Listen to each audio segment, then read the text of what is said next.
Et salut à tous, on se retrouve une nouvelle fois en live. Il est 10 heures pile, cette fois-ci je suis à l'heure. Donc bienvenue à tous. Bienvenue à tous sur ce live hein, pour venir discuter football comme tous les matins. On est le 10 mars 2023 et pas du tout, 10 mars 2026 et on est ensemble pour discuter football. Voilà, donc bienvenue à tous, installez-vous, j'espère que vous allez bien et on va discuter évidemment de toute actualité football. On va revenir sur les matchs de hier soir, avec les matchs de FA Cup, de la Liga, de la Ligue 2, de la Serie A, de la Liga portugaise et même de la Super League turque, voilà. On va en discuter doucement, après on va parler Ligue des Champions. Alors sur la Ligue des Champions, on fera très court évidemment parce que vous le savez, la vidéo qui va sortir juste après, hein, vers 13 heures, midi 13 heures, ça parlera de nos pronos avec Gaëtan pour tout ce tableau de Ligue des Champions. Donc on fera nos huitièmes de finale, nos quarts de finale, nos demi et évidemment on vous donnera notre finale de Ligue des Champions. Donc voilà, on fera évidemment notre petite revue de presse. On a pas mal d'articles, hein, que ça soit sur le Paris Saint-Germain, sur les Français encore en liste en Ligue des Champions, sur la prochaine trêve internationale, hein, avec le Brésil, l'équipe de France. Qu'est-ce que l'on a aussi? On a un peu des infos mercato. euh, et voilà, quelques infos par-ci, par-là. Donc installez-vous, j'espère que vous êtes bien, que vous allez bien. Installez-vous et on va pouvoir discuter tranquillement. On va démarrer ce live. Juste avant ça, le petit point promo comme d'habitude. N'hésitez pas à vous abonner sur YouTube. Euh, Fait des pronos avec les scores pour la LDC STP. Bah déjà bonjour. Bonjour, on vient juste de démarrer tranquillement, hein. On va aller faire les pronos Ligue des Champions, pas de souci. Euh, pas de souci. Juste avant, petit point promo. Donc si vous êtes sur TikTok, n'hésitez pas à me suivre. Si vous êtes sur Twitch, ben, n'hésitez pas aussi à vous manifester aussi sur le live. Et, et après, sur la chaîne YouTube, évidemment, @TrickFR, n'hésitez pas à me suivre. Vous avez toutes les rediffs des lives, vous avez toutes les vidéos de la chaîne. Euh, et si vous pouvez pas nous regarder, vous pouvez nous écouter sur les plateformes de podcast, Apple Podcast, Spotify, Deezer et Amazon Music. Il y a aussi tous les réseaux sociaux, TikTok, Instagram, Facebook, Snapchat et Thread. Et vous pouvez aussi retrouver Classic Football Shirt, le site, pour choper vos maillots rétro. Et vous avez moins 10% avec le code ATRICFR10. N'hésitez pas à passer par le lien qui est dans la description de la chaîne YouTube. Voilà, on va pouvoir démarrer tranquillement.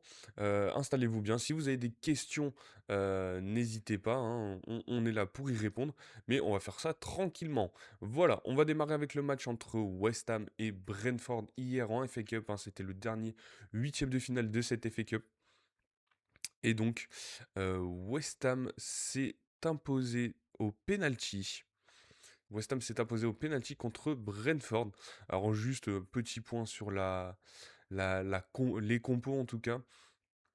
On avait bien Igor Thiago titulaire côté Brentford devant en attaque.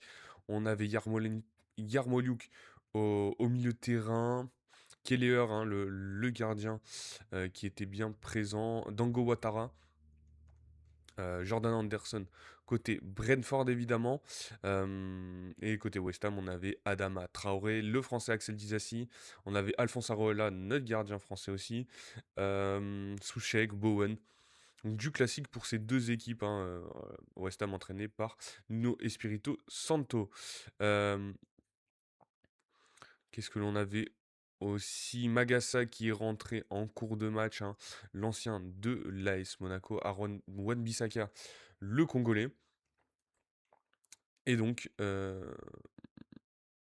alors, tentative de Panenka ratée hier. Pour ce match de West Ham, d'accord, j'avoue que j'ai pas vu le résumé. Mais si tu le dis, je fais confiance. Euh, donc c'est Dango Ouattara qui a raté le penalty. Sur ce match, en tout cas, C'est Bowen qui a ouvert le score pour West Ham à la 19e minute. Igor Thiago est venu égaliser à la 28e sur une passe décisive de Collins. Et c'est un penalty de Bowen à la 34e qui vient donner l'avantage à West Ham en première mi-temps. En deuxième mi-temps, quelques changements de la part de Nuno Espirito Santo, Somerville, Meyers, Castellanos, Magassa qui rentre, Jensen qui rentre côté Brentford, et c'est Igor Thiago qui vient égaliser sur penalty. Euh, donc c'est Dango Ouattara qui a bien tenté la panenka sur la séance de tir au but. Donc Igor Thiago qui vient qui vient marquer son penalty à la 81e, donc prolongation, hein, il n'y a pas directement les penalties en FA Cup, pas de but lors de ces prolongations et c'est lors de la séance de tir au but. Donc notre ami Le Riffin qui nous dit que c'est Dango Ouattara qui a raté qui a raté le deuxième penalty pour Brentford et qui qualifie donc West Ham pour ses quarts de finale. Pour ces quarts de finale, donc qu'est-ce que l'on aura comme match, comme affiche pour les quarts de finale? On aura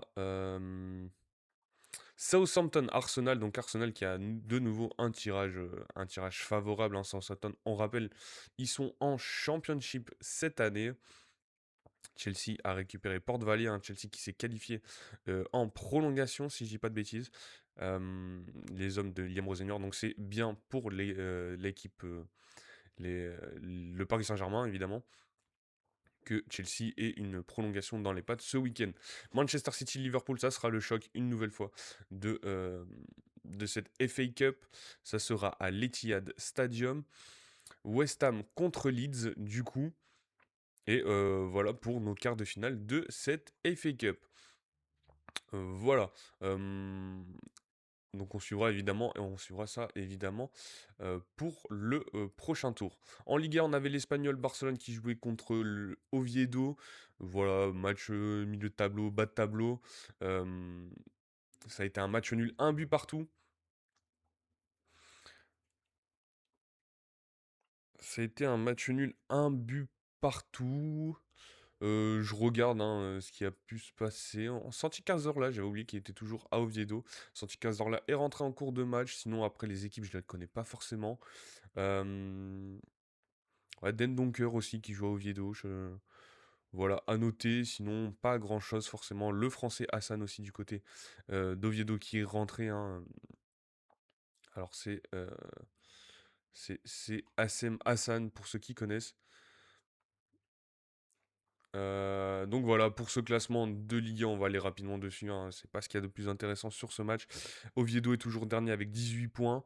Ils sont à 8 points de, de sortir de la zone de relégation. Donc ça va être très compliqué pour Oviedo.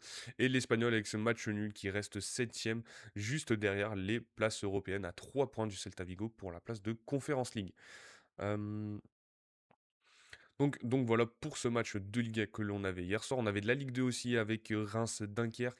Alors Reims qui a mis un petit but, eux qui restaient sur 4 matchs nuls hein, dans cette... 4 matchs nuls 0-0 dans cette Ligue 2. C'est Robinet qui a marqué avec Dunkerque et Nakamura qui a égalisé à la 90e plus 5 pour le stade de Reims. Donc au niveau des compos, on avait bien Mathis Niflor hein, dans les cages, le gardien qui fait parler en ce moment en Ligue 2. Euh, on avait Zabi, hein, côté Reims, la recrue du PFC, euh, qui était bien titulaire. Benatab, l'ancien du FC Nantes aussi, côté Reims. Nakamura, le japonais, ça, on se souvient. Euh,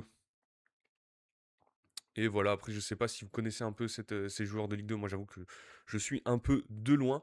Donc, Dunkerque est 7ème après ce match nul avec 39 points. Dunkerque qui a une seule victoire sur les 5 derniers matchs.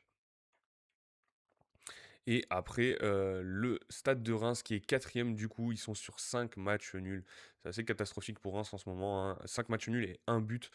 Donc 4ème avec 43 points, mais qui est toujours en liste pour les barrages de cette montée en Ligue 1. Alors, t'en penses quoi de l'OM de Habibey? Bon, honnêtement, l'OM de Habibey, pour l'instant, j'en pense pas grand-chose, hein. J'ai évidemment vu le match de ce week-end contre Toulouse. J'ai vu l'Olympico. plus le match de coupe. Le premier match c'était contre Brest. Honnêtement, je sais pas quoi en penser de cette OM d'Abibay, hein. Cette équipe de Marseille, c'est une équipe un peu incompréhensible. Les joueurs, on comprend pas vraiment exactement qui a du talent, qui en a pas. Ça ressemble pas vraiment à un collectif. Abibay essaye de faire ce qu'il peut, il essaie de proposer quelque chose, mais honnêtement, j'en pense pas grand-chose de cette OM d'Abibay. Euh, je... On va voir, hein, s'ils arrivent à se qualifier pour la Ligue des Champions la saison prochaine, qu'ils soient à podium ou ou quatrième, hein, qui doivent passer par un barrage. Mais honnêtement, je n'en pense pas, je n'en pense pas grand-chose, honnêtement. Ils me font pas rêver, je les trouve pas terribles non plus. À voir plus, hein, je sais pas quel match il reste pour cette équipe de l'OM du coup, hein, vu qu'il leur reste que la Ligue 1. Mais en tout cas, Leonardo Balerdi est titulaire et ça fait un peu, ça fait un peu peur. Alors pour cette équipe de l'OM, vu qu'on me pose la question, euh, il reste Auxerre, il reste Lille. Ouais, il y aura Monaco, voilà, Marseille à Louis II, ça sera intéressant à suivre. Faudrait que je prenne mes places aussi. Sinon, il reste Nice pour un derby du Sud. Sinon, ils ont et Rennes pour la dernière journée de Ligue 1. Il y a aussi Lille à la fin du mois de mars. Et sinon, ils jouent pas mal d'équipes de bas de tableau, hein, en fin de saison, que ça soit Auxerre, que ça soit Metz, que ça soit Nice, que ça soit Nantes, Le Havre. Donc Marseille a de quoi confirmer qu'ils seront bien sur le podium en fin de saison. Tu penses qu'ils peuvent accrocher cette troisième place? Je pense qu'ils, bah, du coup, avec le classement, enfin avec le calendrier, je pense qu'ils peuvent largement accrocher cette troisième place. En plus, on le dit, on le répète, hein, mais l'Olympique Lyonnais, physiquement, ça commence à pêcher sur cette fin de saison, sachant qu'il leur laisse la Ligue, il leur reste la Ligue Europa. Euh, Ils peuvent clairement accrocher cette troisième place. Euh, donc oui, pour l'Olympique de Marseille. Après, quoi en penser sportivement, honnêtement, je ne saurais pas le dire. Mais on verra bien en tout cas pour ces prochains matchs. Prono PSG Chelsea. Alors moi j'ai dit, en tout cas, sur ce match ce soir, enfin ce soir, mercredi soir, pardon, le match au Parc des Princes, je pense que le Paris Saint-Germain va s'imposer. Ils ont en ce moment ce bouton on-off Ligue des Champions Ligue 1. Euh, donc je pense que oui, le PSG va s'imposer contre Chelsea et va se qualifier pour les quarts de finale de Ligue des Champions, pour ceux qui me posent la question. T'en penses quoi de Tanner Tessman, le milieu de l'OL? Alors Tanner Tessman, oui, au parc ils sont bons, mais il y a des soucis à l'extérieur. Ouais, mais je pense qu'avec je pense que ça va le faire pour le Paris Saint-Germain. Il va falloir que la défense soit très solide par contre. On sait qu'ils en sont capables. Euh, Marquinhos a fait certains mauvais matchs. Marquinhos a fait certains mauvais matchs. Pacho en ce moment aussi, c'est pas l'homme le plus serein en ce moment, mais je pense que le Paris Saint-Germain est une meilleure équipe que, euh, que Chelsea. Et il va falloir qu'ils se remettent à l'endroit. Offensivement aussi, le retour de Ousmane Dembélé, ça va leur faire du bien. Oui, Nuno est bon. Ouais, effectivement, Nuno est bon. Achraf Hakimi est bon, même si lui aussi physiquement ça va être compliqué pour la suite. J'étais en train de réfléchir à d'autres joueurs. Il va falloir que Zahir Emery aussi se remette enfin, se remettre à l'endroit par rapport à son dernier match. Non, Nuno Mendes normalement n'est pas blessé. On va aller checker ça ensemble. Normalement, ceux qui seront absents, ça sera Djantou et Fabien Ruiz. Donc Joao Neves devrait être possiblement être là pour le Paris Saint-Germain. Ousmane Dembélé aussi, après avoir euh, leur forme pour ce match. Toute la défense titulaire devrait être là. Chelsea, c'est vraiment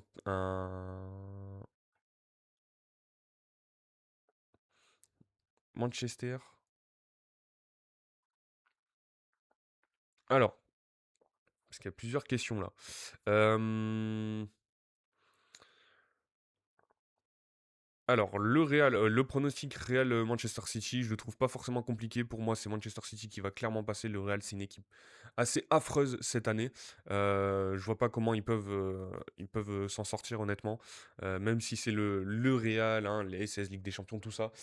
Honnêtement, je ne vois pas du tout le Real passer contre Manchester City. Après, ne jamais les sous-estimer. Mais clairement, Pep Guardiola et son équipe sont clairement meilleurs cette année.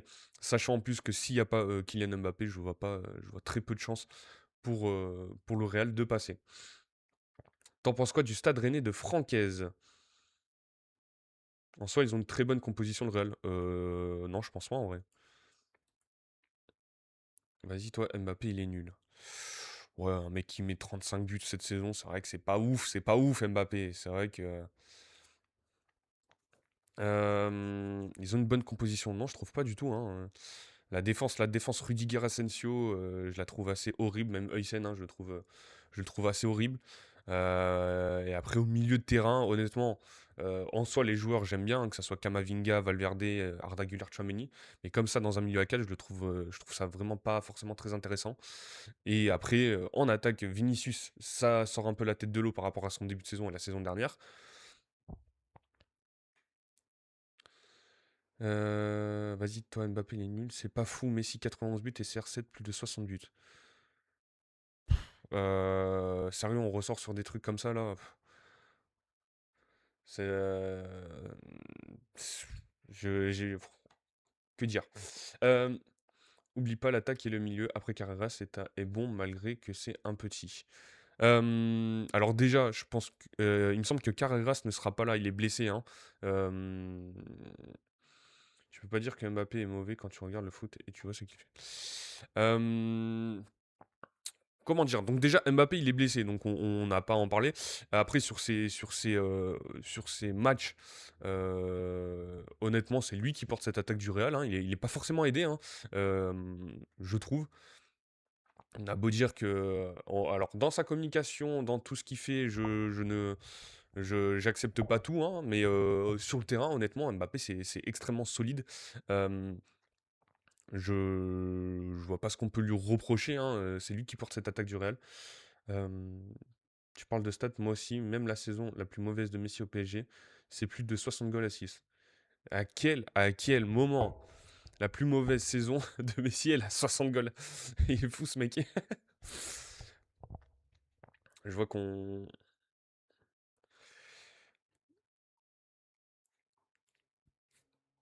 Une saison. Alors, les stats de Mbappé cette saison, comme ça, on va éviter de dire n'importe quoi. Alors, Kylian Mbappé. Kylian Mbappé, données de performance détaillées. Si Messi c'est le grand maître ultime du football, il prend Mbappé dans tous les domaines. Non, mais que Messi soit le plus grand joueur de tous les temps, je veux bien te l'accorder, il n'y a pas de souci sur ça. Me dire que Mbappé est nul, bon, il y a un entre-deux quand même à trouver.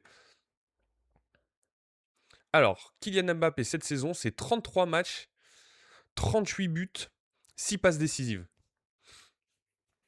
Quand même. Donc il est à 2 et 4, il a 44 goal assists sur toute la saison. En Liga, c'est 23 matchs, 23 buts, 4 passes D. En Ligue des Champions, c'est 8 buts, 13 passes D, 8 matchs, 13 buts, une passe décisive.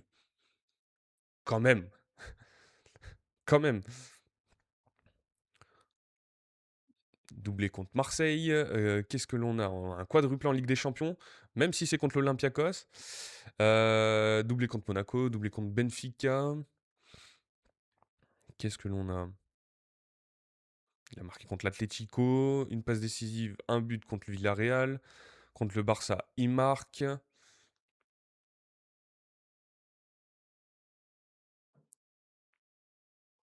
Contre Villarreal, il remet un doublé. Quand même. Donc, juste avant, on nous avait posé la question. Bon, sur Kylian Mbappé, je pense que voilà, je dis pas que c'est Messi ou Ronaldo, mais on peut pas nier que ça reste un bon joueur. Non, Ronaldo, 2008 a tout gagné. Il est meilleur pour moi que Messi. Bon, après, le débat Messi-Ronaldo, on va pas rentrer dedans pour chacun son avis, honnêtement. Je pense que Messi, moi je préfère Messi après Ronaldo. On peut pas lui enlever tout ce qu'il a fait, hein. Je suis pas un hater de Cristiano Ronaldo. Euh, Où serait le Real sans Mbappé? Là, je suis plutôt d'accord par contre. Euh, euh, le débat s'arrête jamais, c'est pas faux. Mais en tout cas, entre le Real et Manchester City, je vois clairement Manchester City. Le Real, c'est horrible cette saison. Honnêtement, on leur donne beaucoup de crédit parce que c'est le Real, mais ils sont plutôt horribles. Clairement, avoir joué, on ne reconnaît pas du tout ces équipes. Et Enzo qui nous avait posé la question, quand même, pour revenir sur le débat de Ligue 1, donc sur Tanner Tessman. Comme ça, on va faire. D'ailleurs, Tersman, c'est un bon joueur. Dans le collectif de l'Olympique Lyonnais, c'est plutôt bon. Après, en ce moment, il fait des matchs assez horribles. Je pense qu'il colle bien pour le système de jeu que veut utiliser Paulo Fonseca. Après, vu que l'équipe de l'Olympique Lyonnais tourne bien, lui, ça va. Quand lui, ça va. Enfin, quand son équipe tourne pas, je suis pas sûr que ça soit lui qui fasse relever la tête. Donc voilà, c'est un bon joueur sans être un grand joueur. Et en ce moment, c'est pas très bon, Tanner Tessman. Et sur le Rennes de Francaise, je trouve que cette équipe de Rennes, c'est plutôt bon en ce moment. On le disait, hein, même avec Abibé, ils avaient des bons joueurs. Euh, Comment dire, ils avaient des bons joueurs et ça tournait bien, voire moyen avec Habib Bey.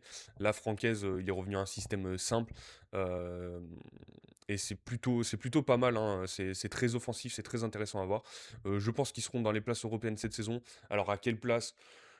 Quatrième, cinquième, sixième, ça sera à voir, hein. Est-ce qu'ils vont avoir une baisse de forme pendant la saison? Mais moi, je le redis, hein, je pense que Franquet, c'est plutôt un bon coach, hein, même quand il était à l'OGC Nice.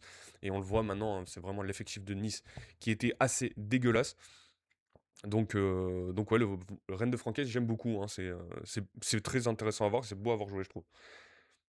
Tu vois qui gagnait la Ligue des Champions cette année à l'instant T.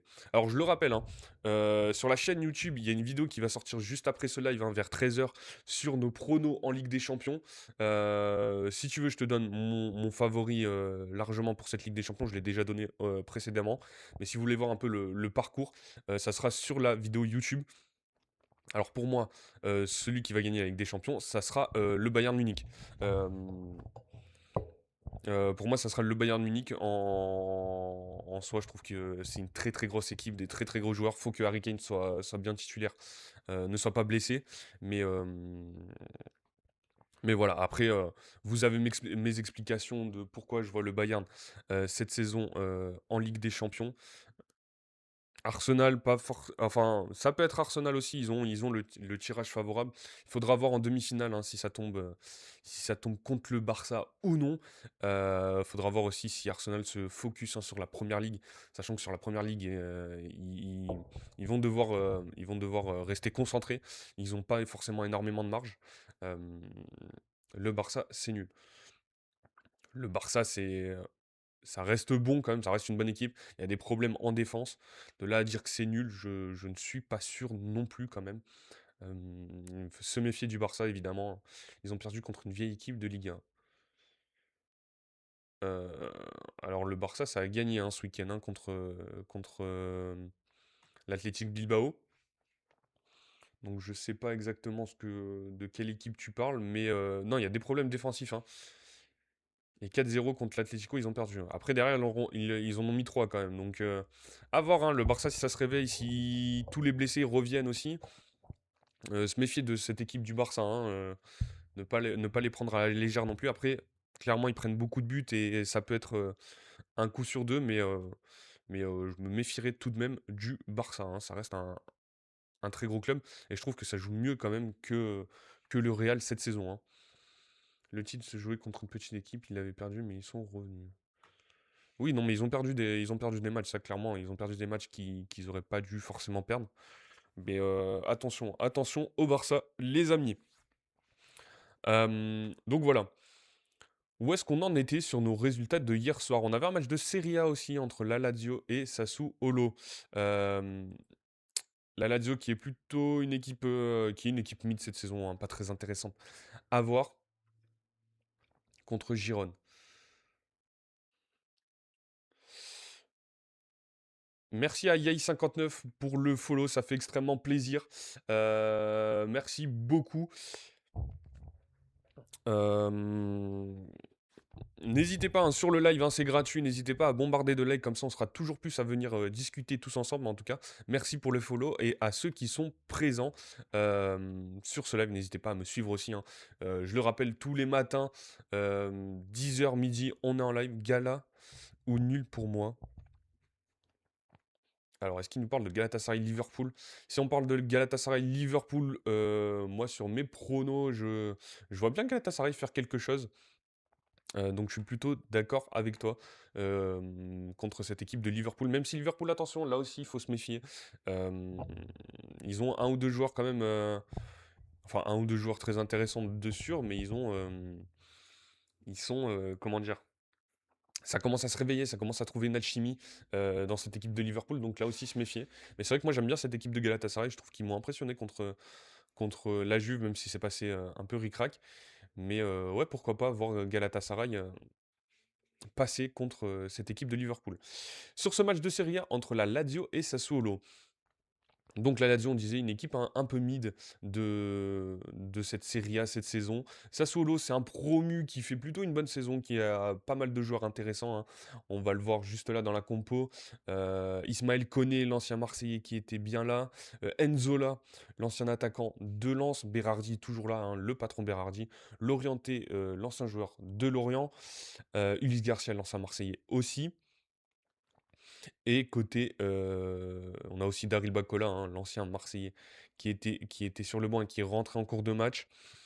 Pas de Nemanja Matic que je voie, non. Et après, côté Lazio, on avait bien Nuno Tavares, là aussi ancien Marseillais, Alessio Romagnoli, l'ancien du Milan, le fils Maldini, Daniele Maldini, évidemment, Dele Bashiru, le milieu nigérian, et Zakani aussi en attaque. Donc c'est une victoire de la Lazio pour le coup. Pedro, hein, l'ancien, est rentré. Boulaïdia aussi est rentré à la 65e minute. Samuel Gigot est toujours blessé côté Lazio. Donc voilà, victoire de la Lazio, hein, avec entraîné par comment il s'appelle, le bon vieux Maurizio Sarri, hein, qui est revenu cet été.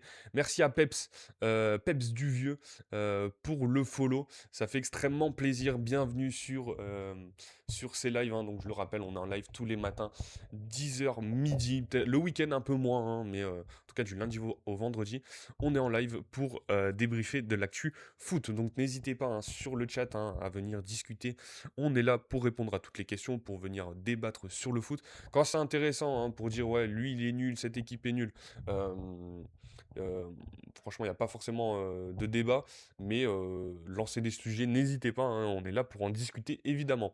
Donc sur cette équipe de la Lazio, Daniele Mangini qui ouvre le score dès la deuxième minute, le français, enfin l'ancien de Lorient, l'Orienté qui vient marquer à la 35e pour égaliser en première mi-temps, et à la fin de match, à la 90e plus 2, c'est Maruzic qui vient marquer côté Lazio et qui donne la victoire à cette équipe romaine. Voilà. Donc au classement, la Lazio est toujours 10e avec 37 points et Sassuolo 9e avec 38 points. Donc voilà, les deux équipes sont deux équipes de milieu de tableau. Bon, pour Sassuolo, c'est plutôt pas mal, hein, parce que on le disait, c'était un promu, alors que la Lazio, c'est une équipe que l'on a l'habitude de voir plutôt dans les places européennes. Voilà pour ce match de Serie A hier soir. Sur quoi je souhaitais aller aussi. Bon, la Liga portugaise, avec le match entre Tondela et Rio Ave, victoire de Rio Ave, 1 but à 0 au niveau du classement. Voilà, deux équipes de bas de tableau, Rio Ave 14e avec cette victoire avec 24 points, et Tondela 19 points, euh, qui est 17e dans cette ligue portugaise. Pas forcément deux équipes que l'on suit. Dans la Super League turque, je suis brestois. Toi, t'es supporter de qui? Alors moi, en Ligue 1, je suis supporter de l'OGC Nice. Voilà. Donc bienvenue à toi, Jojo1483. Bienvenue sur ces lives, hein, et j'aime beaucoup en tout cas cette équipe de Brest cette saison, même sur les saisons précédentes. Très très fan de Ludovic Ayork. Euh, dans cette équipe. Donc voilà, bienvenue. Si tu as des questions sur ce live, n'hésite pas, hein, je le rappelle, 10h midi tous les matins, on est en live pour discuter de l'actu football. Là, on fait une petite revue sur les matchs de hier soir. On va parler des matchs de ce soir rapidement, hein. Je vous le rappelle, il y a une vidéo qui va sortir sur la chaîne YouTube euh, où on a tous nos pronos, tous nos tableaux avec Gaëtan sur, sur cette Ligue des Champions. Et, euh, et donc voilà, hein, n'hésitez pas à aller sur la chaîne YouTube juste après, ça sera vers 13h ou en tout cas cet après-midi, juste avant les matchs de Ligue des Champions. Contre le Havre, j'y étais au match car je suis abonné. Et ben voilà, on a un abonné du Stade de Brestois. Donc n'hésite pas à revenir, hein, à chaque fois sur les matchs, comme ça on peut discuter de l'actu du Stade de Brest, hein. C'est une équipe hyper intéressante. Et en tout cas, bah, bien joué, hein. J'espère que Nice va se maintenir. Eh ben merci.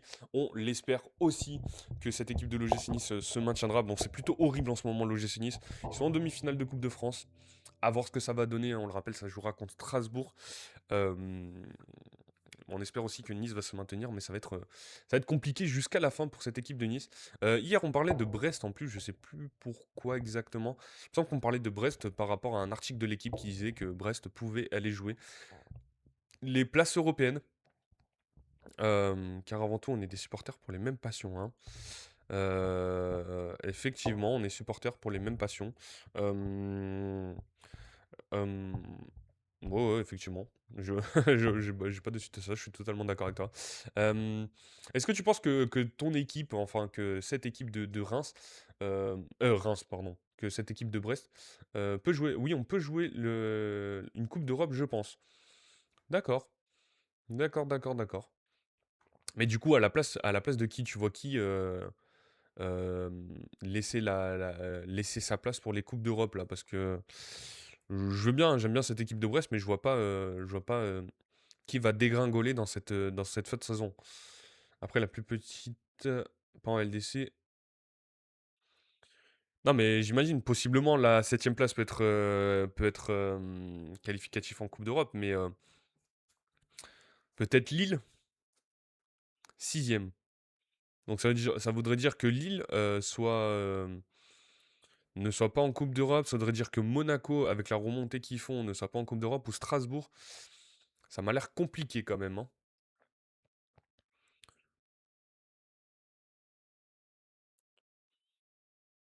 En tout cas,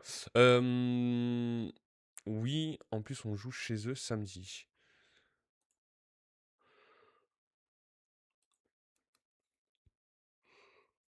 Contre Monaco. Mais c'est vrai, je serai au match en plus. Je serai au Louis II. Pour le match ce week-end. Donc on verra évidemment pour le Stade Brestois contre Monaco, mais ça va être compliqué, hein. Monaco en ce moment c'est plutôt pas mal, hein. C'est plutôt très très intéressant. Donc évidemment on verra. Ça va être un beau match. Effectivement, ça va être un très beau match, hein. Récemment, j'étais pas trop allé au Louis II parce que je trouvais que Monaco c'était plutôt horrible. Mais là, pour le coup, j'ai pris ma place et on verra ce que ça va donner pour cette équipe de Monaco contre le Stade Brestois. Euh, Moi, par contre, pour le coup, je mettrais Monaco favori, mais ça va être plutôt un bon match, hein. On va voir si le frérot Ayork pourra faire des misères à cette équipe de Monaco. Je continue pour mes résultats de hier soir dans cette Super Ligue turque. Donc on avait Eyüpspor contre Kocaelispor, victoire Kocaelispor 1-0, 0-0 entre Alanyaspor et Gencler Birligi, pardon, et Trabzonspor qui s'est imposé 3-1 contre Kayserispor. Donc Trabzonspor qui est toujours troisième, hein, de Super League, si je dis pas de bêtises.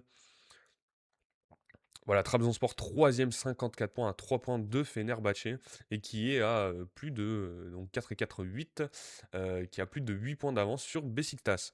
En MLS, Toronto s'est imposé contre Cincinnati cette nuit. Euh, donc voilà, on en a parlé hier des matchs de MLS. Voilà, alors, et moi j'espère une victoire brestoise car je suis supporter, hein, mais un nul, c'est bien. Ouais, ça peut être un nul, un nul. Après, ça arrangerait aucune des deux équipes. Vaut mieux que ça s'en une victoire pour l'une ou l'autre. Mais évidemment que l'on verra bien pour ce match euh, entre Brest et l'AS Monaco, je le répète. On continue. Bon, sur les matchs de ce soir. Voilà, pour ces premiers matchs de huitième de finale de Ligue des Champions, on a Galatasaray contre Liverpool à 18h45. À 21h, on aura Atalanta Bayern Munich, Atlético Madrid Tottenham, Newcastle Barcelone. Et on aura tout de même un match de D1 Arkema entre donc la Ligue 1 féminine, hein, pour ceux qui ne connaissent pas, entre l'OL Lyon et Le Havre. Ouais, c'est vrai. Et en vrai, on a fait de la LDC, j'y étais aussi. Eh ben, tant mieux pour toi. Alors, pour ceux qui sont sur le live, hein, que ça soit Jojo ou Peps, n'hésitez pas à me dire qui sont vos favoris pour ces matchs de Ligue des Champions ce soir. Et ben voilà, il m'a devancé. Liverpool passe contre Galatasaray, je pense. Alors, moi je disais, hein, c'est un peu ma grosse cote pour ces huitièmes de finale. Je pense que Galatasaray peut éliminer Liverpool. En plus, le match aller est à Galatasaray. Donc ça va être un bon point pour les Turcs. Et au match retour, hein, capable de faire le dos rond. On l'a vu contre la Juve. Donc moi, en grosse cote, j'ai Galatasaray. Après sur les autres matchs, le Bayern Munich est plutôt largement favori contre l'Atalanta. L'Atlético Madrid est aussi, largement favori, je pense contre Tottenham, même si Tottenham a fini dans le top 8 cette saison en Ligue des Champions. Je vois quand même les Colchoneros passer et après Newcastle-Barcelone, je vois, le FC Barcelone. Même si, notre ami, a Jackson nous avait dit que le Barça était nul. Le Barça passe contre Newcastle, je pense aussi. Ouais, par contre, ils ont fait une grosse perf contre la Juventus. Voilà, c'est pour ça que je vois bien Galatasaray passer pour ces matchs de Ligue des Champions. Voilà, après, je sais pas si vous avez des questions encore sur cette Ligue des Champions. Évidemment, n'hésitez pas à aller voir la vidéo YouTube, hein, qui sortira juste cet après-midi. Euh, comme ça, vous aurez mon avis. Et et vous pourrez en discuter dans les commentaires. Et après pour demain, Paris. Ouais, pour demain, Paris, je les vois bien s'imposer contre cette équipe de Chelsea. Alors, on connaît Paris a le bouton on-off, même si c'est compliqué cette saison. Je pense qu'ils peuvent faire mal au Chelsea de Liam Rosenior. Voilà.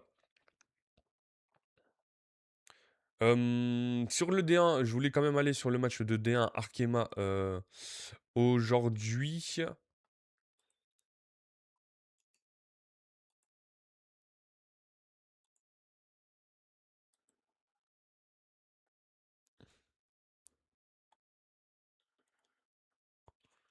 Ok, ok, ok, ok, ok. Désolé, je regarde deux, trois trucs, hein, mais deux, trois trucs par rapport à. Ah ouais, d'accord, ok, ok, ok, ok. Par rapport au live TikTok, hein, invite la joie d'entendre.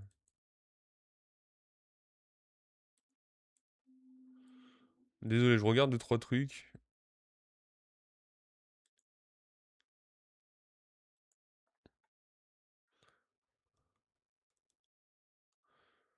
Moi, je suis supporter brestois, mais en Coupe d'Europe, juste, je suis pour Paris. Ah bah bravo ça. Bah bravo. Et donc l'année dernière, t'étais pour qui du coup?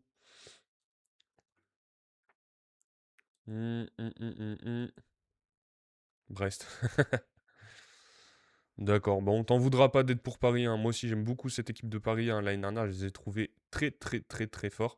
Euh, et donc oui, il y a pas de,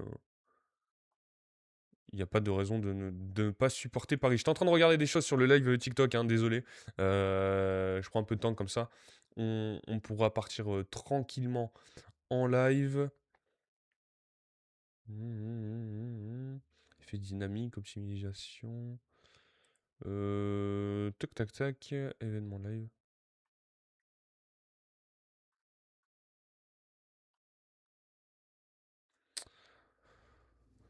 Bon, bah écoutez, on va pouvoir continuer pour On va pouvoir continuer. Après, c'est logique que je suis né à Paris.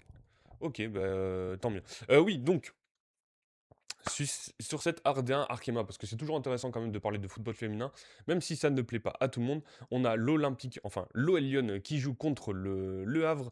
Euh, L'OL Lyon hein, qui est largement, qui domine largement ce classement de D1 Arkema avec 46 points, 16 points d'avance pour les Lyonnaises. Les Fenotes, hein, première de ce championnat, le Havre est huitième. On le rappelle, il n'y a que 12 équipes dans cet Arkema, D1 Arkema.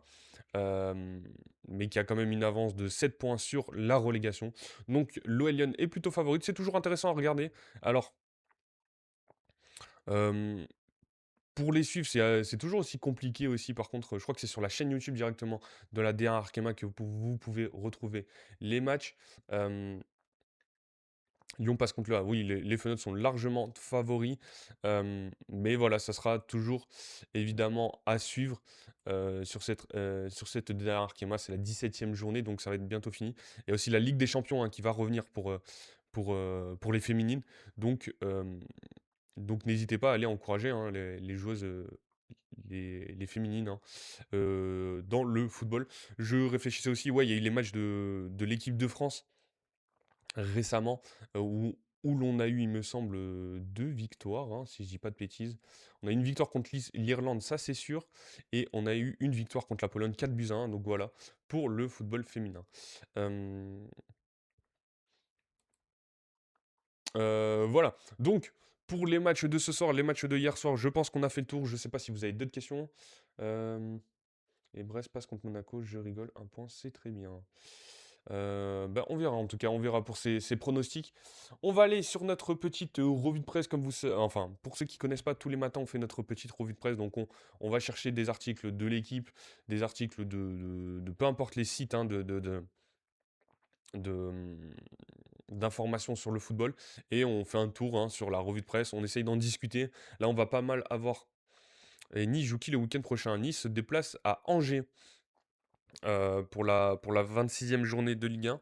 À voir si Nice peut ramener au moins une victoire. Il faut une victoire de toute façon absolument, hein, pas de match nul. Angers, c'est un peu plus compliqué en ce moment, depuis le départ de certains joueurs au mercato hivernal, hein, que ce soit Abdelli ou Sidiki Chérif. Donc ils sont prenables, cette équipe d'Angers, hein, le stade de Raymond Kopa. Et de toute façon, Nice va falloir se remettre la tête à l'endroit s'ils veulent se sauver cette saison. Voilà. Donc, je disais, petite revue de presse pour aujourd'hui. Donc, on a pas mal de Paris Saint-Germain. On va parler des récentes confrontations, hein. C'est un match qu'on a l'habitude de voir, hein, le PSG Chelsea en Ligue des Champions. Donc, on a un article sur les confrontations entre ces deux équipes. La finale de coupe du Monde des clubs aussi. Euh, Tu dois y aller, Jojo. Ben, merci en tout cas à toi d'être passé sur ce live. Merci beaucoup pour les commentaires, pour le follow. En espérant te retrouver bientôt, tous les matins, 10h midi. Après, on a toutes les émissions Farmer Streak aussi, l'émission où on le débriefe chaque journée de Ligue 1. L'émission Ligue des Champions, n'hésite pas à aller voir la chaîne YouTube. Euh, la chaîne YouTube et tous les réseaux sociaux, hein. On a les conférences de presse de l'OGC Nice aussi et les clips de nos émissions. Donc, passe une bonne journée en tout cas. Je ne sais pas si tu vas taffer, si tu vas en cours, j'en sais rien. En tout cas, bon courage à toi et on se retrouve bientôt. Voilà. Donc sur l'équipe du Paris Saint-Germain aussi et Chelsea, on va parler des blessures hein, par rapport au calendrier. Donc c'est en lien aussi avec la Coupe du Monde des clubs. Euh, et le centre d'entraînement du Paris Saint-Germain avec Yohan Cabaye qui a été sanctionné par rapport aux histoires qu'il y a eu d'harcèlement moral dans ces clubs du Paris Saint-Germain. On va parler des Français aussi en Ligue des Champions. Quels sont les Français toujours en lice en Ligue des Champions? Les joueurs menacés de suspension pour les huitièmes de finale retour. Et après, on parle là de sélection. Neymar qui est préconvoqué avec le Brésil. On va en parler. L'équipe de France, la liste de Didier Deschamps, ce sera le 19 mars. Des rumeurs transferts aussi. Manchester United surveille deux joueurs français. Tanner Tessman aussi, on avait un petit article dessus. Je ne sais plus qui m'a posé la question par rapport à Tanner Tessman. Je crois que c'est Enzo. Euh, Concernant le joueur américain. Une amende pour Rodri aussi. Des joueurs de MLS qui se sont mis à parier sur leur match, pas très malin. André-Pierre Gignac, toujours présent à 40 ans. Quand va-t-il arrêter? Et enfin, on en parlait hier, l'asile pour les joueuses iraniennes qui n'ont pas chanté l'hymne national. Donc, on va en parler aussi, hein. Donc, on a pas mal de sujets. On va démarrer directement avec les affiches entre le Paris Saint-Germain et Chelsea. Donc le coup de poignard de Dembaba, les héros parisiens de 2015, le PSG Chelsea en 5 affrontements marquants. Un article de Pierre-Etienne Minonzio. Donc juste avant, petit coup d'eau et on est parti, hein.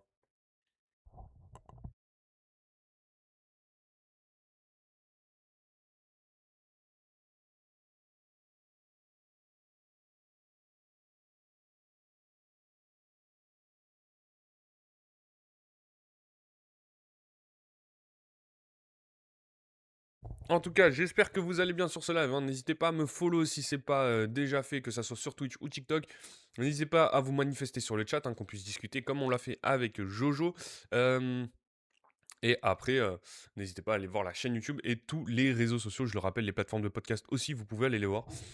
Donc voilà.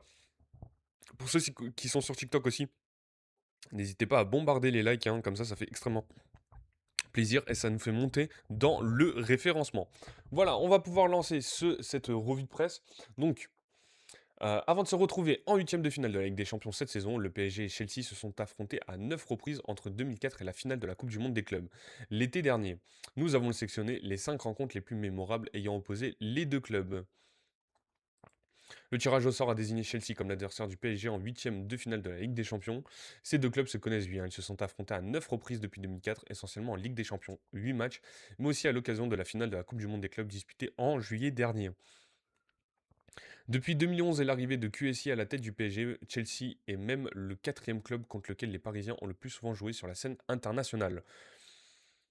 Nous avons sélectionné les 5 affrontements les plus marquants entre les deux formations. Le plus humiliant, PSG-Chelsea. Pardon. Pardon.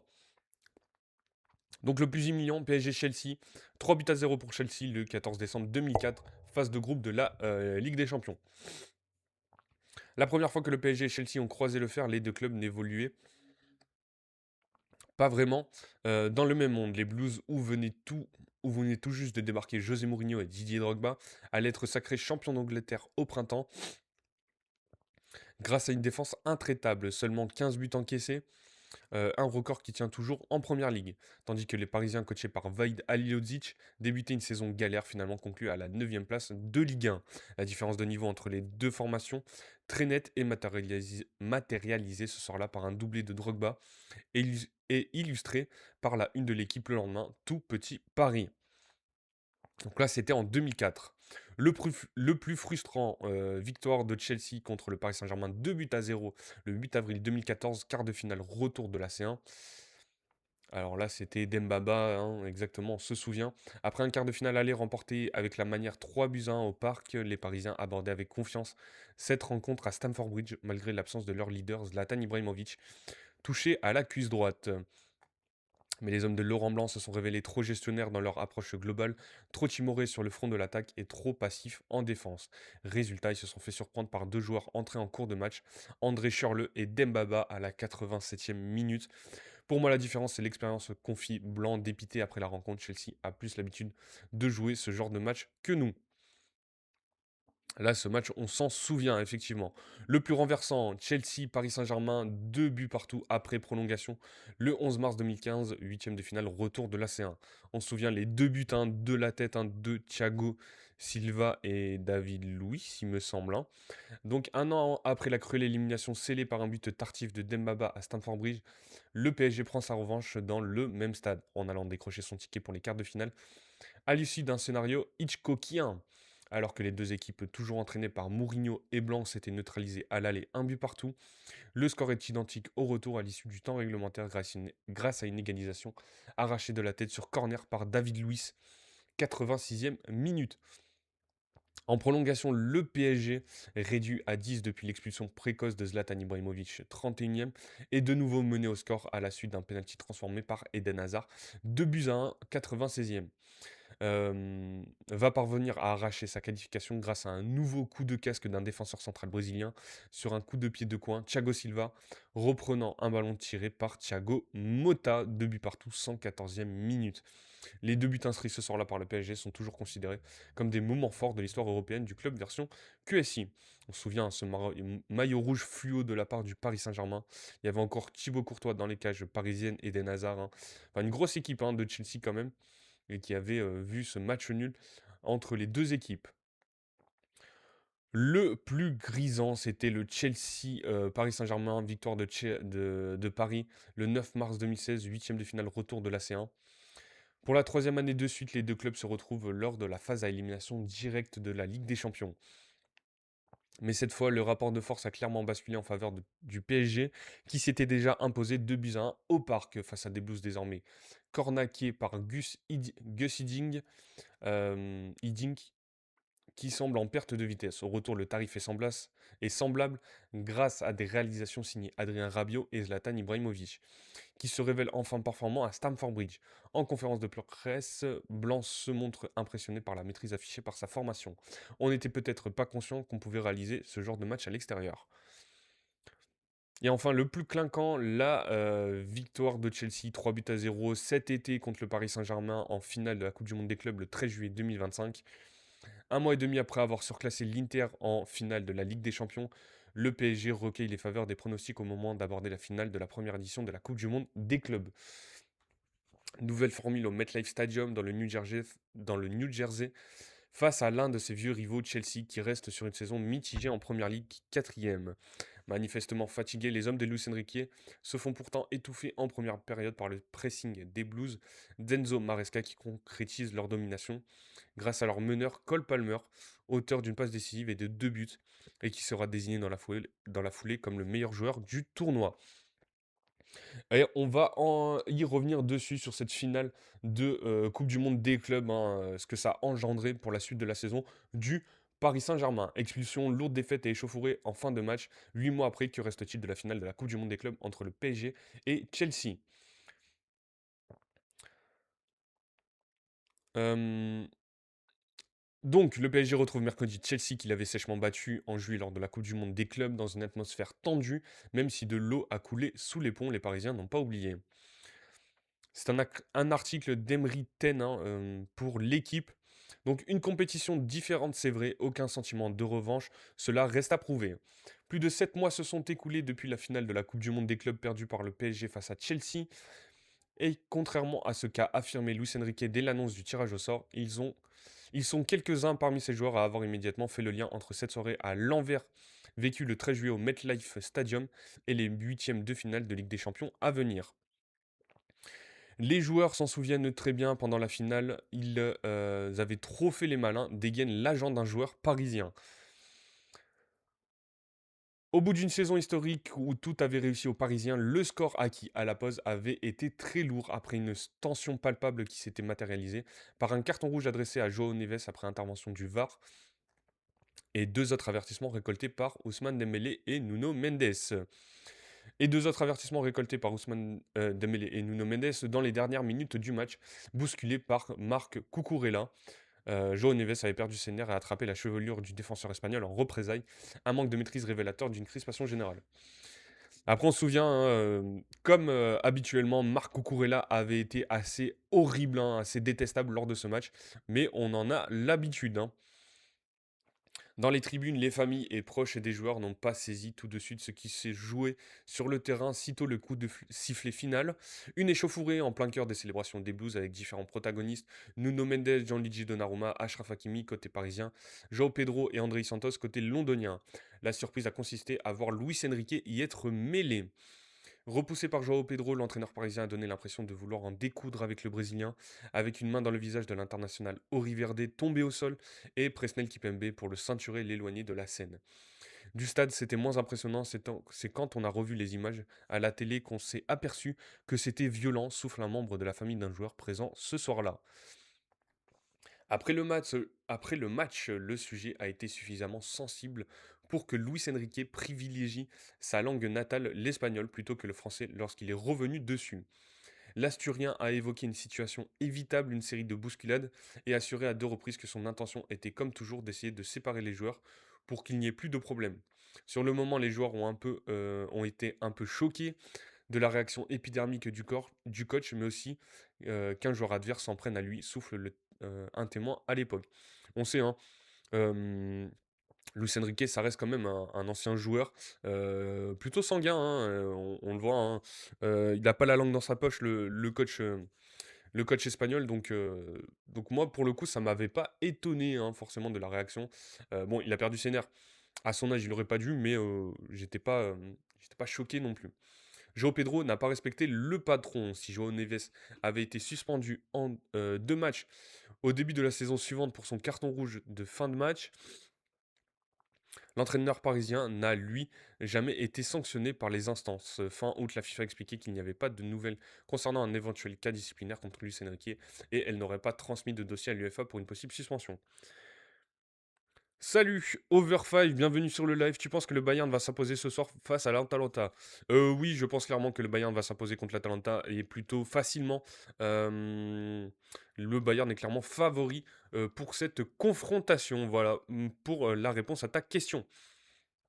Je sais pas ce que t'en penses toi, mais clairement, je pense que le Bayern va s'imposer lors de ce match. Ça reste au-dessus que l'équipe du Bayern est une équipe au-dessus hein, de l'Atalanta. Euh, En tout cas, merci pour le follow. Non, c'est pas le follow. Merci pour les roses. Overface, ça fait extrêmement plaisir. Bienvenue sur ce live. Je sais pas si on s'est déjà vu précédemment. Mais en tout cas, bienvenue sur ce live. Merci beaucoup hein, pour ces cadeaux. Ça fait extrêmement plaisir. Si tu connais pas le principe, on est en live tous les matins, 10h midi, pour discuter de l'actualité football. On a fait un petit retour sur les matchs de hier soir. On a parlé des matchs de Ligue des Champions de ce soir. Donc si tu as d'autres questions, n'hésite pas. Et là, on fait notre petite revue de presse. On est en train de parler du match du Paris Saint-Germain et Chelsea. Un peu l'historique entre ces deux équipes, le déroulé des saisons des deux équipes. Et on va parler de plein d'autres choses. Donc n'hésite pas si tu as d'autres questions. Euh, Évidemment, on a aussi la vidéo sur la chaîne YouTube euh, qui arrive juste après ce live, hein, euh, concernant nos tableaux que l'on a fait avec Gaëtan pour la continuité de cette Ligue des Champions. Donc on a fait nos deux tableaux. N'hésite pas à aller voir sur la chaîne YouTube et après tu peux t'abonner sur tous les différents réseaux sociaux ou sur Twitch euh, pour, euh, pour tous les lives. Pour tous les live Twitch. Donc voilà, en tout cas, merci pour le follow, merci pour les roses une nouvelle fois et n'hésite pas à venir discuter sur ce live. Donc, dans quelle mesure cet épisode peut-il impacter les retrouvailles entre les deux équipes? Au sein du PSG, l'évocation de cette finale perdue a surtout fait ressurgir le souvenir d'une équipe à bout de souffle après un exercice à rallonge avec en filigrane la théorie du match de trop. Entre la direction des deux clubs, l'incidence a été nulle. Nasser Al-Khelaifi et Todd Boehly ont des relations cordiales, mais le président parisien entretient surtout des liens avec l'autre copropriétaire des Blues, Bedad Eghbali. Les deux hommes se côtoient à l'EFC, l'European Football Club Association. Euh, Association qui défend les intérêts des clubs. Cet hiver, ils ont notamment ferraillé côte à côte pour que le Real Madrid renonce à son projet de porter plainte contre l'UEFA. Entre décembre et janvier, ils ont rencontré plusieurs fois Florentino Pérez et Anas Lagrari, conseiller de Pérez dans le projet de Super League, pour calmer le jeu entre les deux parties. Et chez les joueurs, le nom de Joao Pedro fait toujours grincer quelques dents, mais il convient aussi de rappeler que la déception à chaud s'était très vite diluée sous le soulagement de pouvoir enfin partir en vacances, où certains joueurs du PSG et de Chelsea se sont croisés sans la moindre animosité. Ça ajoute quelque chose, un goût particulier, mais ils ne vont pas tomber dans un combat inutile, glissons dans les entourages de plusieurs cadres. Au moment du tirage, ils en ont parlé, il peut y avoir des réminiscences si Cucurella ou Joao Pedro essaient de les faire disjoncter, mais c'est plus dans l'intérêt de Chelsea de jouer sur ça. Il n'y a pas de rivalité exacerbée, et l'enjeu fait que de toute façon, revanche ou pas, il faut surtout gagner. C'est la suite de la saison qui se joue. La dimension physique sera encore une fois au cœur des débats et au vu de ses dernières prestations, il n'est pas certain que le PSG se présentera dans sa meilleure version. Si les Parisiens sont décrits par leurs proches comme gonflés à bloc, cela avait aussi été le cas avant le dernier match de groupe contre Newcastle. Ils avaient finalement été confrontés à leurs limites du moment. L'effet psychologique ne sera pas neutre non plus. Ils savent désormais que Chelsea peut les mettre en difficulté et les battre, insiste un ancien dirigeant du club parisien. En termes de confiance, ça peut jouer. Quand tu bats une équipe comme le PSG, de facto, elle te fait moins peur. Euh, pour le PSG, plus que jamais, cette double confrontation euh, contre les Blues apparaît comme une belle occasion de remettre les pendules à l'heure. Alors, qu'est-ce que l'on a sur le chat? Cobbs, bienvenue à toi aussi. T'en penses quoi du Galatasaray? Alors, on m'a déjà posé la question sur ce live. J'ai dit que je pensais que euh, Galatasaray, Liverpool, les deux marques, Atlético Madrid, Bayern Munich, Atlético gagnant, Bayern gagne, Barça, Newcastle, les deux équipes marquent. Ok, bah, merci pour tes pronos, en tout cas, no face. Moi, j'ai dit, hein, Galatasaray, je pense hein, que ça peut aller sortir hein, Liverpool et battre Liverpool en plus à domicile. Je le répète, hein, j'ai trouvé cette équipe de Galatasaray très intéressante contre la Juve. Et après, sur les autres pronos, je suis plutôt d'accord euh, par rapport à ce qui est dit. Les deux équipes marquent pour le coup entre Galatasaray et Liverpool, je suis pas tellement sûr. L'Atlético Madrid gagnant, oui. Le Bayern gagne, oui. Barça et Newcastle, les deux équipes marquent. Là aussi, je suis d'accord. Atlético, je suis pas sûr qu'il s'impose. Je sens le match nul. Non, non, alors, non, non. Mon avis, je pense que Tottenham, c'est assez exécrable cette saison. Je ne comprends. Après, on a regardé hier, hein, ils ont clairement eu un calendrier favorable en Ligue des Champions. Euh, c'est une équipe qui est capable du meilleur comme du pire, selon moi. Alors, je suis plutôt d'accord pour l'Atlético, mais pour le coup, Tottenham, là récemment, ça a été assez horrible. Igor Tudor n'a pas du tout trouvé les bons ressorts pour cette équipe de Tottenham. Donc, je les vois clairement pas gagner. Alors, ça peut aller sur un match nul, même si c'est au Wanda Metropolitano Stadium. Euh, ça peut être. Ça peut être un match nul, mais honnêtement, je vois plus vraiment l'Atlético. Et même leur mettre une dérouillée, hein. Ils ont une sacrée attaque, l'Atlético Madrid, en ce moment. Parce que Barça me dit leur défense est faible, donc ils vont prendre au moins un but. Ça, on est plutôt d'accord. Mais je vois quand même la victoire du Barça hein, sur ce match. Mais c'est vrai que oui, ils peuvent, clairement. Donc tu vois Galatasaray gagner 1-0, genre. Non, mais je vois Galatasaray, pourquoi pas ouais, on peut mettre 1 ou 2-0 voire 3 hein, à cette équipe de Liverpool, hein. Honnêtement, la défense de Liverpool, c'est pas la plus imperméable qui existe. Et donc, je vois bien, oui, clairement, cette équipe de Galatasaray gagner sans prendre de but. Euh, Après, c'est qu'un prono, mais c'est pas déconnant non plus que Liverpool marque lors de ce match, hein. Parce que Liverpool revient bien, donc marque au moins un but. Non, mais après, c'est pas déconnant, mais je vois bien cette équipe de Galatasaray pas prendre de but. Mais les deux équipes marquent. Évidemment, je n'ai pas la science sur ça. Tottenham n'est pas en forme dernièrement, c'est vrai, mais en LDC, ils ont un autre visage généralement. Ouais, mais sachant que Igor Tudor, pour l'instant, il n'a pas fait de match en Ligue des Champions avec cette équipe, hein. Donc attention à ça. Euh,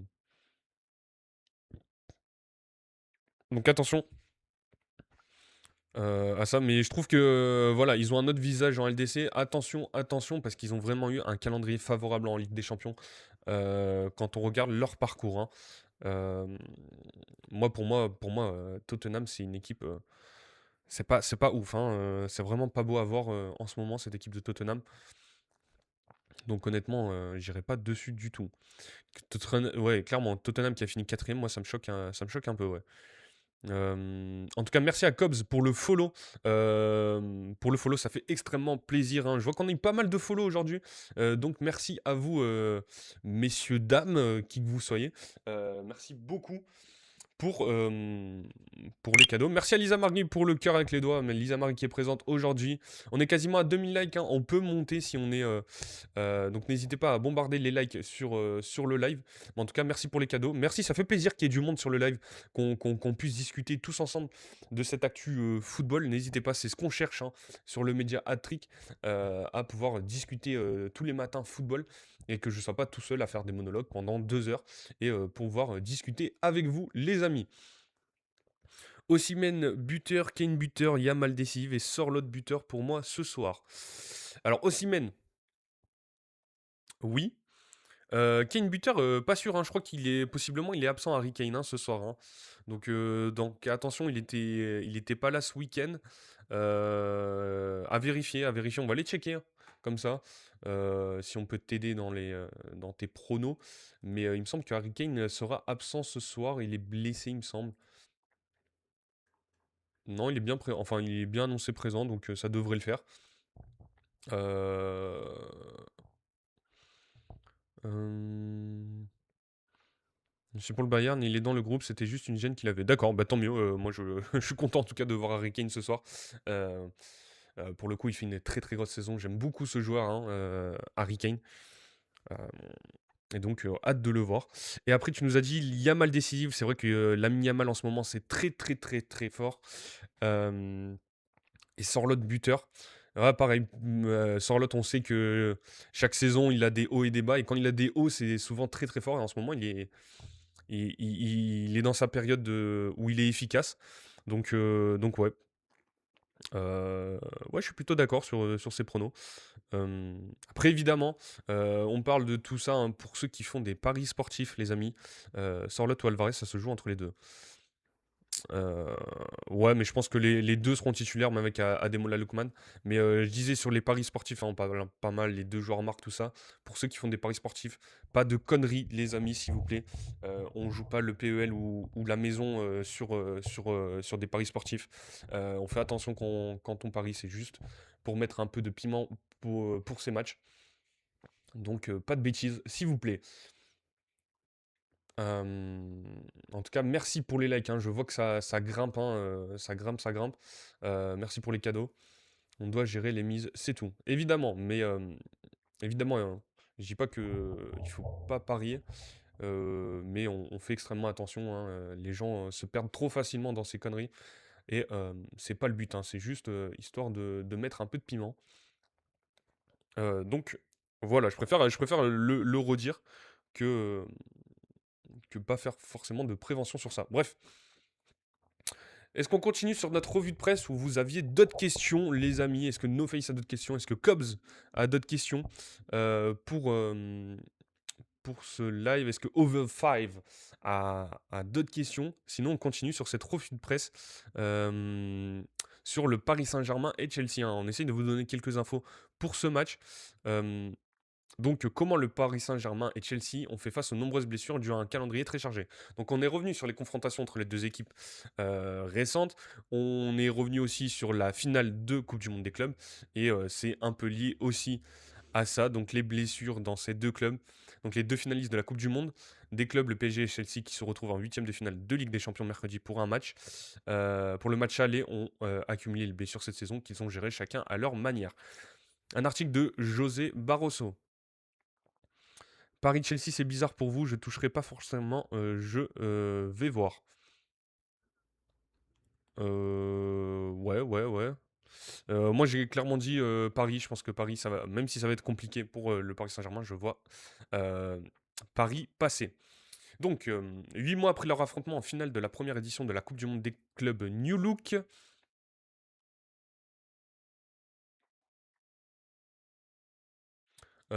désolé. Euh, Les retrouvailles entre le PSG et Chelsea en huitième de finale de C1 offrent l'occasion de se pencher avec un certain recul sur les conséquences de leur enchaînement de staccanovistes. Euh, Depuis le 1er juillet 2024, les Blues ont disputé 109 matchs officiels, record mondial partagé avec le Real Madrid, champion d'Europe 2024, et le PSG n'est pas loin derrière, 105. Une légère différence expliquée par des championnats à 20 clubs, des coupes nationales plus denses et les barrages de la Ligue Conférence pour Chelsea à l'été 2024. Je mettrais Pedro buteur, Joao Pedro buteur. Oui, alors ça, je suis totalement d'accord. Joao Pedro en ce moment, c'est extrêmement fort. C'est extrêmement fort. Hem, donc ouais, je suis plutôt d'accord avec, un Joao Pedro buteur. À leur retour des États-Unis, les 2 finalistes ont accordé 3 petites semaines de congé à leurs joueurs avant de repartir de plus belle. Même si à Paris comme à Londres, on parle de causes multifactorielles, les 2 équipes ne cessent de payer le prix de ce calendrier surchargé. D'un camp comme dans l'autre, ils sont rares à être passés entre les gouttes. Trevo Chaloba, Moises Caicedo, João Pedro, Alejandro Garnacho, Pacho, Vitinha, Warren Zaïre-Emery, Ilya Zabarni, Gonzalo Ramos, Lucas Hernandez et Ibrahim Mbaye. A l'inverse, la plupart des cadres ont été touchés, de Cole Palmer à Levi Colwill, en passant par Wesley Fofana, Benoît Badiachil, Marco Corella et Douzman Dembélé à Fabien Ruiz, en passant par Achraf Hakimi, Désiré Doué et Joao Neves. Si Chelsea joue comme à la finale, ça va être compliqué pour eux. On rappelle aussi que Chelsea hein, a changé de coach en cours de saison, donc pas forcément sûr de revoir le même Chelsea que lors de la finale de Coupe du Monde des clubs. Et après, si le Paris Saint-Germain joue comme la saison dernière aussi, ça peut être très très compliqué pour cette équipe de Chelsea. Faut pas l'oublier non plus. Difficile de faire un pointage absolu et exhaustif du fait de douleurs tues et du turnover. Mais il est réfutable que le poids des absences subies ou choisies a été considérable dans les deux camps. Côté PSG, les 10 joueurs de champ de la finale de la Ligue des Champions, qui constituaient le noyau dur de Luis Enrique à partir du printemps, avaient seulement cumulé 51 matchs manqués entre le 1er janvier et le 31 mai 2025 sur 35 matchs de compétition. Cette saison, ces 10 mêmes joueurs ont cumulé 121 matchs manqués sur 40 matchs de compétition. Continuité à Paris, effectif renouvelé à Chelsea. Côté Chelsea, la compagnie d'assurance Howden a publié mi-décembre un rapport où elle expliquait que les Blues avaient subi 23 blessures entre le 1er juin et le 31 octobre 2025, en augmentation de 44% par rapport à la même période un an plus tôt. Et encore, ces stats ne disent pas les dégâts collatéraux. Performance en berne de joueurs en quête de rythme, préjudice sur les automatismes, perte de confiance. Face à cette situation, le PSG et Chelsea n'ont pas tout à fait géré de la même manière. Les Anglais ont profité de l'été pour renouveler en nombre leur rang 11 recrues et 16 départs. On connaît avec Chelsea hein, dans toutes les rumeurs de transfert possibles, atténuant un peu l'effet de ces saisons exténuantes en apportant du sang frais dès le début de l'intersaison. André Santos, Joao Pedro, Liam Delap. Ils ont pu s'appuyer aussi sur un effectif plus important avec 29 pros sous contrat, en incluant Mikhailo Mudrik, suspendu pour dopage, contre 24 au PSG, un écart non négligeable pour faire tourner. Sur ce sujet, Paris a fait le choix de la continuité, deux départs, deux arrivées, confirmées cet hiver avec le seul renfort du jeune Dro Fernandez, 18 ans. Les dirigeants s'attendaient à subir des blessures, mais ils ne voulaient pas recruter pour recruter, préférant miser sur la dynamique et l'équilibre trouvé la saison passée. Donc voilà, pour les formes physiques des deux équipes, euh, c'est vrai que Paris a eu pas mal de... Le choix de pas faire de recrutement, ça a peut-être joué aussi sur la forme physique de cette équipe du Paris Saint-Germain. Mais après, on peut comprendre le choix de rester sur la continuité, hein. Le Paris Saint-Germain a fait une saison historique, hein, mais pas que pour eux, pour le football mondial, hein. Il y a très peu de clubs à l'avoir fait, il me semble. Je crois qu'il n'y a que le Barça et le Bayern à avoir réussi à gagner autant de trophées sur cette saison. Voilà, on continue sur le Paris Saint-Germain et cet article-là, on en avait parlé déjà précédemment concernant le centre de formation du Paris Saint-Germain, le campus PSG. Et donc, qu'est-ce qu'on nous dit? Ciblé par une enquête interne du PSG, Johan Cabaye est sanctionné, mais confirmé à son poste de directeur sportif du centre de formation. Un article d'Arnaud Herman. En février, le CSE du PSG avait diligenté une enquête sur le fonctionnement du centre de formation. Ses conclusions pointaient un climat pesant, avec notamment des situations de stress et de harcèlement moral. Johan Cabaye, le directeur sportif du centre de formation, a reçu un avertissement, mais a été maintenu dans ses fonctions, même si des aménagements sont prévus. Si l'académie du PSG obtient cette saison d'excellents résultats sportifs, le climat est jugé pesant en interne par certains salariés depuis plusieurs mois. Le mal-être dénoncé, conjugué à plusieurs arrêts de travail, a débouché sur une visite de l'inspection du travail fin octobre et une enquête du comité social et économique du club. Une trentaine de personnes ont été auditionnées et ont évoqué des situations de stress, du harcèlement moral, des risques psychosociaux, des conflits d'intérêts et des problèmes de comportement. Le CSE a conclu en demandant le départ de Johan Cabaye de son poste de directeur sportif comme révélé par l'équipe le 12 février dernier. Après réflexion et une enquête complémentaire, la direction parisienne a décidé de maintenir l'ancien milieu international dans ses fonctions, mais selon nos informations, Cabaye a malgré tout reçu un avertissement. Lucas Vigneron, responsable des opérations du centre de formation, a lui aussi critiqué pour son management dans le rapport du CSE et dont le départ était également souhaité, n'a pas été sanctionné. La direction sera plus présente au campus. Sollicité, le club réaffirme sa confiance en Yohan Cabaye et considère que les décisions prises sont proportionnées. Mais compte tenu de la gravité de certaines accusations avancées, notamment au sein de la préformation et de la cellule de recrutement, il a mis en place plusieurs actions. Elles ont été détaillées ce lundi midi. Pardon. Désolé. Ce lundi midi, le salarié de l'académie par Victoriano Melero, le directeur général. Grégory Durand, le secrétaire général, et Caroline Joucla, la directrice des ressources humaines.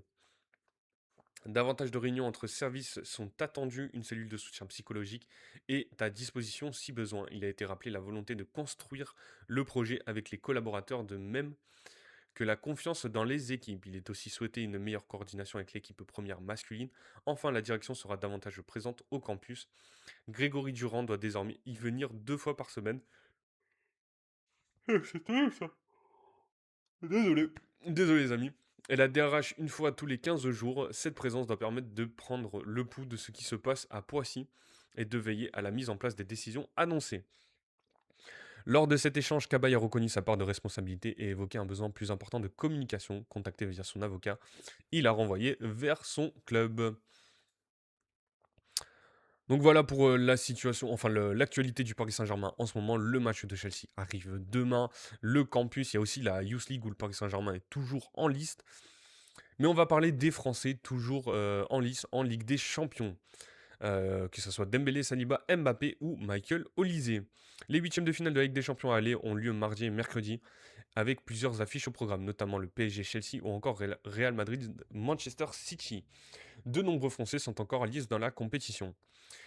Les huitièmes de finale de la Ligue des Champions se tiendront mardi et mercredi pour l'aller et mardi et mercredi prochain pour le retour. Et de nombreux Français, près de 30 présents sur les listes A, sont encore en lice pour aller au bout de la compétition et soulever la coupe aux grandes oreilles le 30 mai prochain à la Puskás Arena de Budapest. On commence par le championnat de France, le PSG dernier, représentant au défi de Chelsea mercredi a dans ses rangs un Français n'ayant pas remporté la compétition la saison passée. Lucas Chevalier, arrivé l'été dernier en provenance de Lille. Lucas Hernandez est le défenseur français de l'effectif. Au milieu, on retrouve Warren Zahir Emery, Seny Mayoulou et en attaque, Bradley Barcola, Désiré Doué, Ousmane Dembélé, sans compter les joueurs de la liste B, dont Quentin Djantou, 3 apparitions.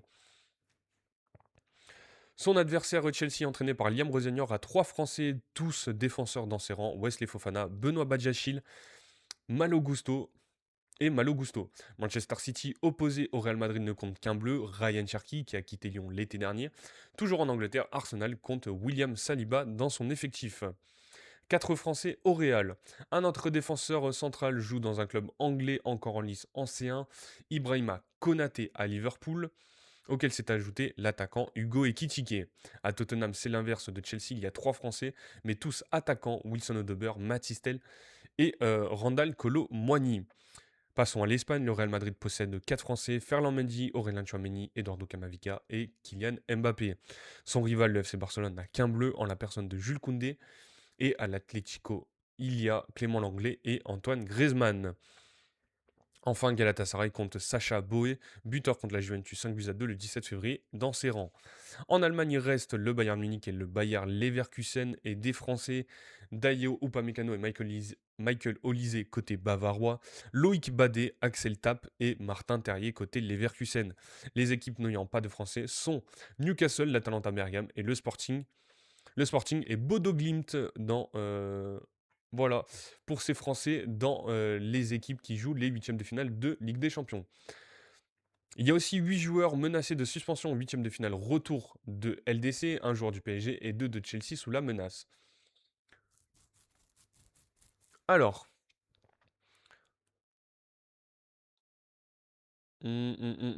trois joueurs devront éviter d'être avertis par l'arbitre espagnol Alejandro Hernandez, sous peine de ne pas participer au match à Londres, donc c'est entre Paris et Chelsea.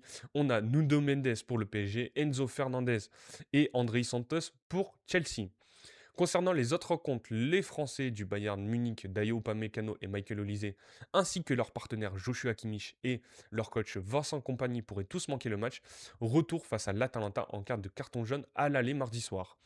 Au Real Madrid qui reçoit Manchester City mercredi, Aurélien Tchouamini, habituel, hein, Aurélien Tchouamini à prendre des cartons jaunes. Vinicius Junior, c'est souvent pour son comportement, font aussi partie de la liste, tout comme Lamine Yamal et Firmin Lopez à Barcelone en déplacement à Newcastle mardi.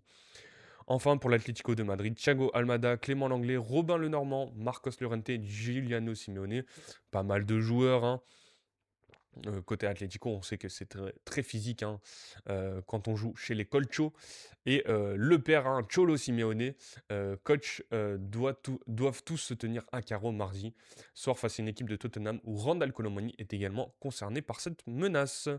Voilà pour les joueurs qui peuvent être suspendus en Ligue des Champions. On va passer pour cette Ligue des Champions, on en a pas mal parlé aujourd'hui. On va aller sur les prochains matchs internationaux. Et on va parler du Brésil, où Neymar est pré-convoqué avec le Brésil pour affronter la France et la Croatie en match de préparation de la Coupe du Monde 2026. Alors, on rappelle, je ne sais pas hein, si c'est pareil au Brésil, mais en général, quand tu as une pré-convocation, il y a beaucoup de joueurs qui sont pré-convoqués en général avant la liste des 23. Donc c'est vraiment des listes à 60 joueurs. Mais en tout cas, Neymar est dans cette pré-convocation. Il n'est pas blessé en ce moment. Il joue avec son équipe de Santos. Donc on va voir si le meilleur buteur de la sélection brésilienne, Neymar, à 34 ans, figure dans la présélection de Carlo Ancelotti pour les rencontres amicales du Brésil face à la France 26 mars. Et la Croatie le 1er avril. Hein. Un article de Jules Poupin et Hugo Guillemet, je pense. Et si Neymar se ferait un retour face aux Bleus moins de 3 mois avant le mondial américain, bidé par les blessures depuis son départ du PSG pour Al Hilal lors du Mercato estival 2023, le meilleur buteur de l'histoire de la Seleção, 79 buts en 128 sélections, n'a plus porté le maillot de l'équipe nationale brésilienne. Depuis le 18 octobre 2023, défaite 2-0 face à l'Uruguay, date à laquelle il avait été victime d'une rupture des ligaments croisés. De retour d'une nouvelle blessure au genou, le milieu offensif de 34 ans qui joue désormais sous les couleurs de Santos, son club formateur au Brésil, avait retrouvé les terrains le 16 février. Auteur d'un doublé face au Vasco de Gama, Neymar conserve l'espoir de participer à la Coupe du Monde cet été. Un dernier objectif majeur pour le Brésilien qui a déjà évoqué la possibilité de prendre sa retraite à la fin de l'année. Selon les informations du média brésilien Globo, l'ancien joueur du FC Barcelone et du PSG figure dans la liste élargie de Carlo Ancelotti pour les ultimes matchs de préparation au mondial, que la Seleção jouera à Boston face à la France le jeudi 26 mars et la Croatie mercredi 1er avril. Une première étape significative pour Neymar qui avait été pré-convoqué par Ancelotti en août 2025 avant d'être finalement laissé de côté en raison d'un pépin physique contracté à la cuisse quelques jours avant l'annonce de la liste. Hormis ses débords sur le plan physique, la voie semble libre pour un retour de Neymar dans le vestiaire Auriverde. C'est sans doute le joueur brésilien le plus talentueux. Il a eu un petit problème physique et a récupéré assez vite, mais je veux qu'il soit vraiment bien pour être en mesure de jouer. Il pourra participer à la Coupe du Monde s'il est bien physiquement. D'un point de vue technique, il n'y a pas à discuter. Son objectif doit être d'être prêt en juin, a assuré Carlo Ancelotti à l'équipe en septembre dernier. L'entraîneur italien de 66 ans en poste à la tête de la sélection brésilienne en mai 2025 dévoilera sa liste définitive le lundi 16 mars. Avant cela, il se rendra à Mirassol mardi soir avec le coordinateur de la Seleção Rodrigo Caetano pour observer le meneur de jeu à Santos à l'œuvre lors d'un match de championnat. S'il reste en bonne forme d'ici lundi prochain, Neymar pourrait bien profiter de la grave blessure de son compatriote Rodrigo pour se faire une place dans le groupe brésilien qui partira aux États-Unis à la fin du mois et plus si affinité. Dites-moi dans le chat si vous pensez que Neymar, hein, est en capacité de jouer la coupe du monde. Est-ce que, Carlo Ancelotti le sélectionnera? En tout cas, moi, j'aimerais bien voir, Neymar, faire son retour avec la sélection brésilienne. Je pense que sur, une compétition comme la coupe du monde, s'il est en forme physique, il peut apporter à cette équipe brésilienne. Alors en tant que titulaire, en tant que doublure, ça sera à voir, mais Neymar, ça reste quand même un talent générationnel qui a vécu beaucoup de blessures. Mais s'il est en forme physique, je veux voir Neymar à la Coupe du Monde 2026 aux États-Unis. Voilà. Euh, Concernant l'équipe de France qui va jouer contre le Brésil, possiblement de Neymar ou pas, la liste de Deschamps pour la tournée américaine des Bleus dévoilée le 19 mars. Le sélectionneur Didier Deschamps fera connaître sa première liste de 2026 le 19 mars. Les Bleus convoqués rencontreront le Brésil et la Colombie. Alors que la Coupe du Monde approche, Didier Deschamps s'apprête à dévoiler sa première liste de 2026 le jeudi 19 mars à 14h. Le sélectionneur des Bleus annoncera sa sélection pour 2 matchs de préparation avant le mondial. Depuis le siège de la FFF à Paris, vous connaissez, les joueurs de l'équipe de France se retrouveront pour la première fois depuis novembre 2025 et leur victoire en Azerbaïdjan. Les Bleus convoqués s'envoleront ensuite pour les États-Unis afin de prendre leur marque à quelques mois de la compétition. Ils affronteront d'abord le Brésil lors d'une rencontre de gala programmée dans la région de Boston, avant de se rendre dans la banlieue de Washington pour défier la Colombie. Il s'agira de la dernière liste avant celle dévoilée pour la Coupe du Monde. Alors, comment dire, c'est une des dernières chances pour pas mal de joueurs de se faire une place pour la Coupe du Monde. Donc on verra qui sera sélectionné, qui sera présent, pas présent, qui sera blessé, pas blessé. Mais en tout cas, ça sera les derniers mots de tête pour Didier Deschamps pour avoir sa liste définitive. Je le rappelle, je le promets, on le fera notre émission en route vers la troisième étoile. Je rappelle le principe, hein, histoire de suivre l'équipe de France jusqu'à la Coupe du Monde 2026 et pendant la Coupe du Monde 2026, évidemment. On aura l'occasion d'en débattre. Donc, on verra et ça sera vraiment à la fin de ces 2 matchs entre le Brésil et la Coupe du Monde. Donc, ça sera pour s'acclimater déjà aux États-Unis, voir comment ça se passe. Mais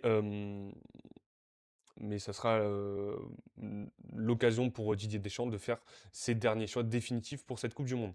Je vois que dans le chat est présent Igo. Igo, ça fait plaisir de te revoir. Qui nous dit j'espère Tolisso. C'est vrai que Corentin Tolisso postule, hein, pour l'équipe de France avec ses prestations récentes avec, euh, avec l'Olympique lyonnais. Euh, Évidemment, ça sera à voir. Pas mal de questions. Jean-Philippe Mateta, Hugo Ekitike, Marnes Akiliouche. Euh, à qui est-ce qu'on peut penser? Lucas Chevalier aussi, hein. Est-ce qu'il sera bien présent dans la liste de Didier? Euh, ça reste à voir. Et en tout cas, ça nous donnera pas mal de réponses, en tout cas pour les Bleus à cette prochaine Coupe du Monde 2026, en espérant qu'il n'y ait pas de blessés. Évidemment, on croise les doigts, on touche du bois, tous ensemble. Et évidemment, on sera présent en live le vendredi 20 mars. Si je suis présent, j'ai un petit doute du coup sur le coup. Euh, mais Udol aussi, Mathieu Udol, c'est vrai, t'es en train de nous dire dans le chat, c'est vrai que Mathieu Udol sera là. Mais vendredi 20 mars, on aura l'occasion d'en parler. J'ai un doute maintenant, est-ce que je serai là ou pas? Mais en tout cas, je vous tiendrai au courant, évidemment, les amis. Euh, En tout cas, ça sera évidemment à suivre. On suit de toute façon tous les week-ends nos Français sur les pelouses des championnats européens. Mais c'est vrai, Mathieu Odol aussi, il a sa carte à jouer. À qui est-ce qu'on peut penser? Warren Zaïre-Emery, Marcus Thuram. euh, qui sont les joueurs qui sont... Parce qu'on a déjà des confirmations pour certains joueurs, et d'autres, on a encore des doutes. Je sais pas, Youssouf Fofana. En tout cas, on verra évidemment pour les Français.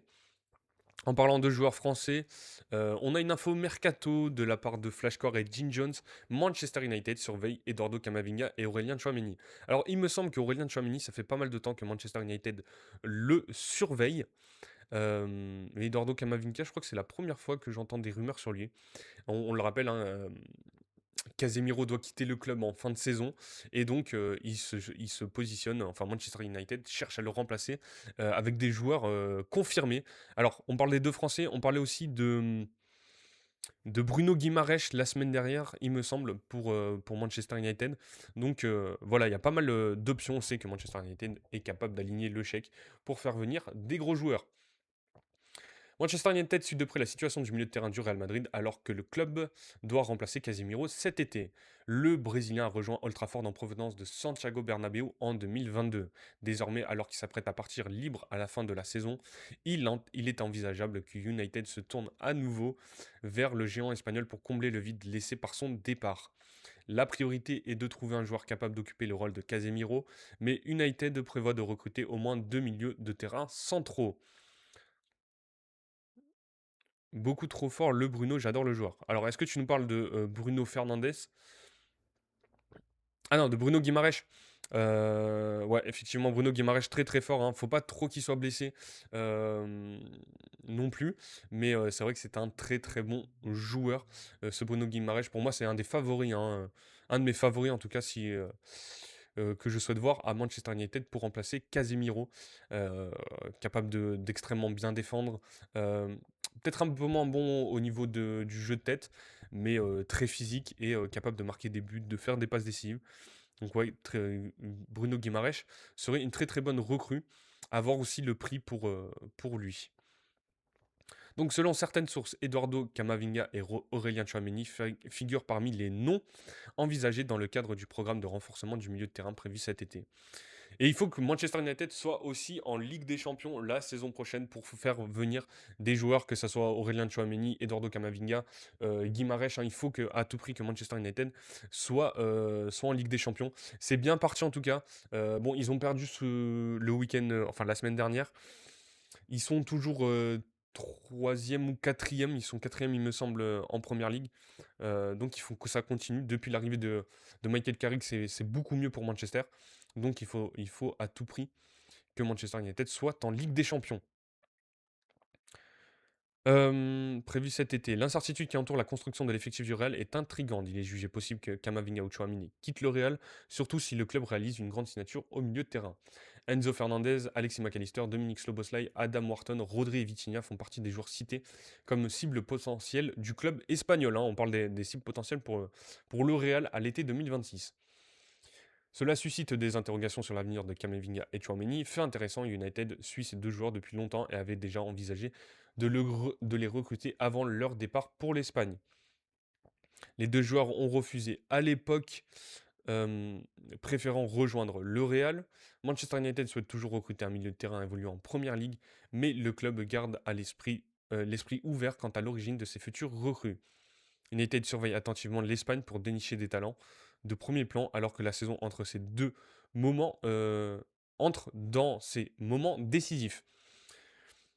Est-ce que vous pensez que c'est une bonne idée pour Chouameni et Kamavinga de rejoindre Manchester United? Et est-ce que vous pensez que c'est une bonne idée pour Manchester United de recruter un de ces deux joueurs ou voir les deux, hein? En tout cas, moi je trouverais ça très intéressant euh, que ça soit un des deux qui rejoigne Manchester United. Peut-être pas les deux forcément, mais un des deux, je trouverais ça très intéressant qui rejoigne Manchester United. Si je devais choisir entre les deux, je serais peut-être sur un Aurélien Tchouameni qui a plus le profil d'un Casemiro. Voilà. Mais après, entre les deux et Bruno Guimaraes, je prendrais plutôt Bruno Guimaraes. Voilà. Mais bon, en tout cas, on suivra ça, évidemment, le mercato de cet été. On en parlera longuement, hein, que ce soit dans les actus du jour ou dans d'autres vidéos, évidemment.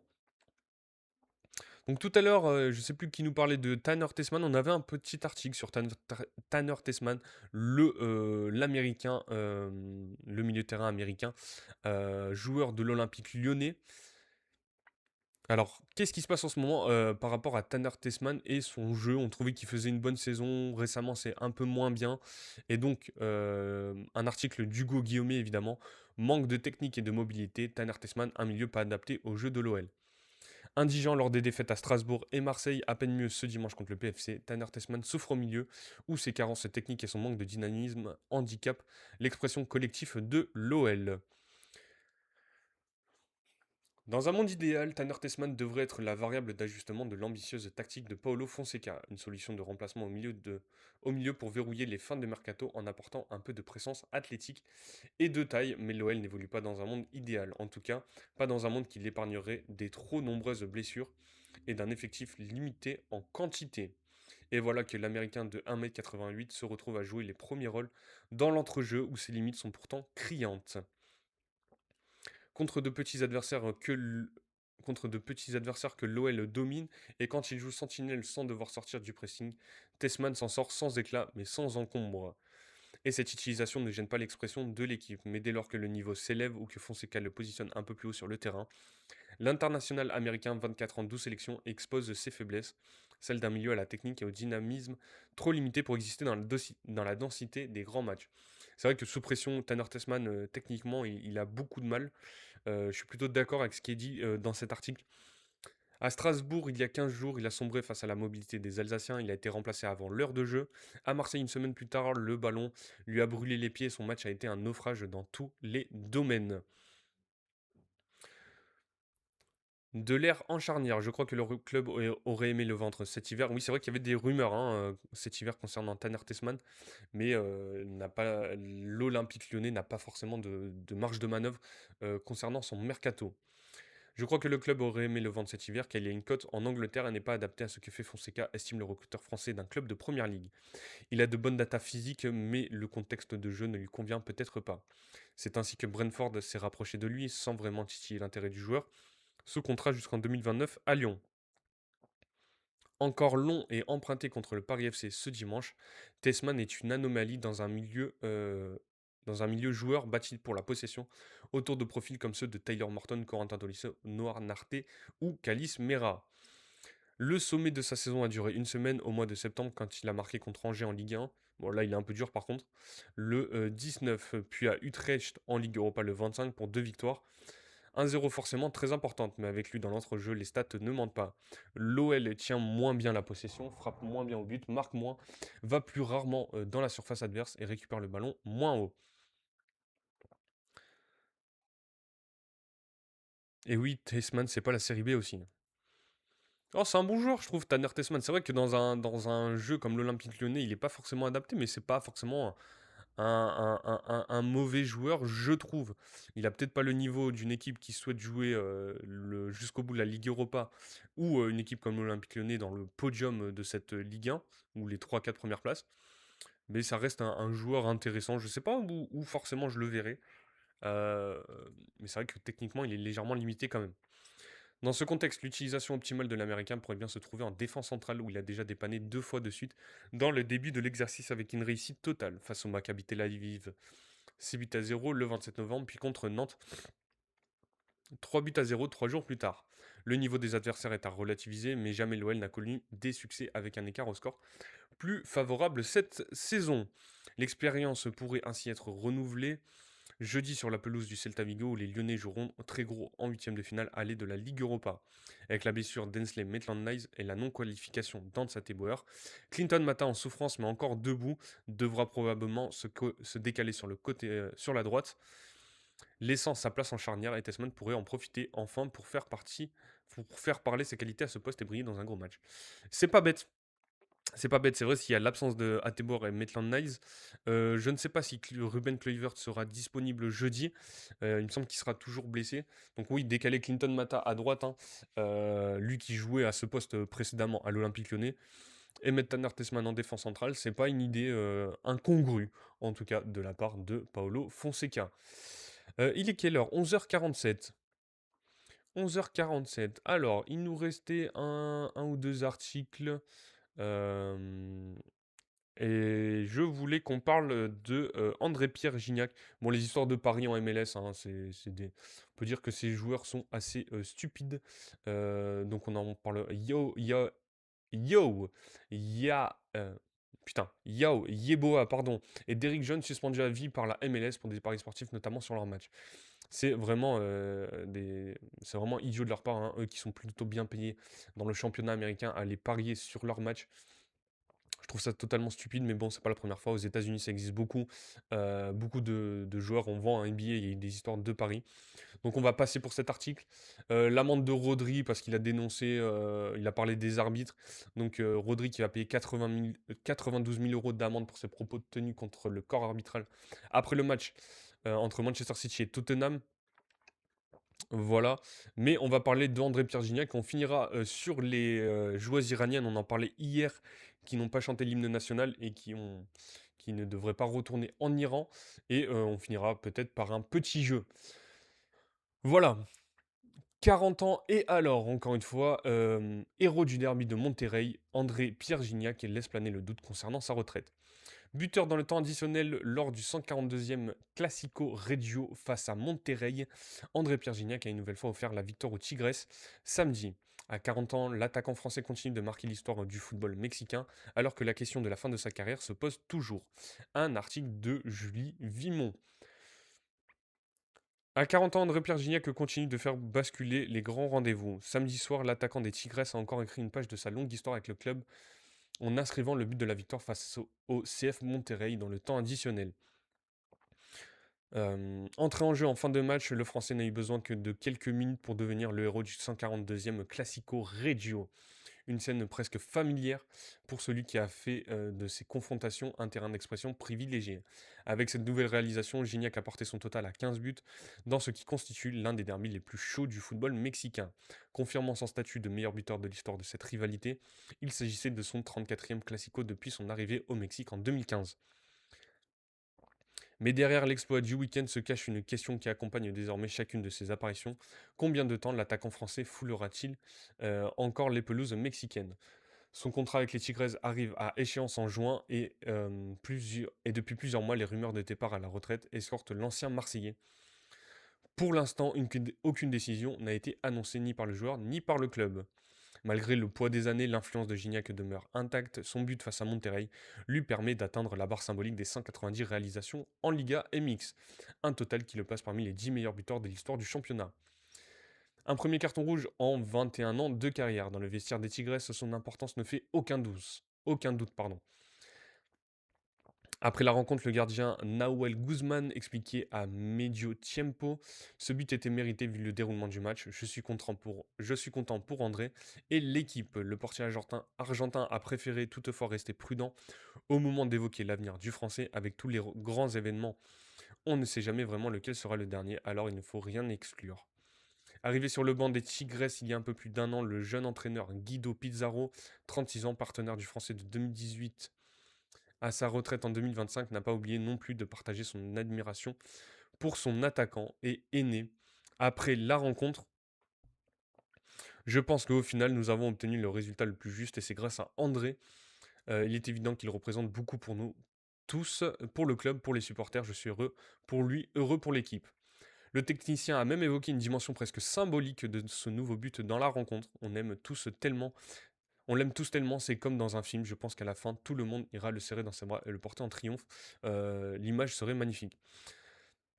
Qu'est-ce qu'on nous dit? Le GOAT Gigi, le roi du Mexique. C'est vrai que c'est le roi du Mexique, hein, remplaçant Del Mencho, André Pierre Gignac. C'est vraiment une légende, hein, dans ce club, hein. On rappelle, il y a des enfants qui sont nés et qui s'appelaient André Pierre Gignac, hein, au Mexique. 2008, Paul Olo, j'ai son maillot, jamais j'oublierai cette saison de fou. 2008, c'est-à-dire quand il était à Toulouse. Putain, pas mal le maillot, pas mal quand même, hein. Avant même le coup d'envoi, merci à Lisa Marie pour la rose. Merci énormément, on a atteint les 5 roses du jour, hein, le petit objectif qu'on dit tient. Merci en tout cas Lisa Marie pour cette rose, ça fait extrêmement plaisir. Merci pour les likes, on a 5000 likes sur le live. Et donc on peut continuer pour les quelques dernières minutes qu'il nous reste. Avant même le coup d'envoi du match, l'aura du français était au cœur des discussions. Certains médias parlaient déjà d'adieu au football. Les joueurs, eux, ont préféré rester neutres, à l'instar de l'arrière-droit des Tigres. Jesus Garza qui déclarait à Esto: Gignac est une légende ici, on verra si c'est sa dernière fois. Dans le derby, je ne connais pas les détails, mais je connais André, il donnera le meilleur de lui-même jusqu'au bout.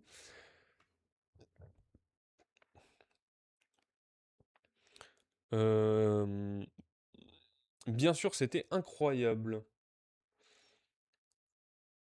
N'hésite pas, Igo, si tu peux m'envoyer la photo de ton maillot, j'aimerais bien voir à quoi il ressemble.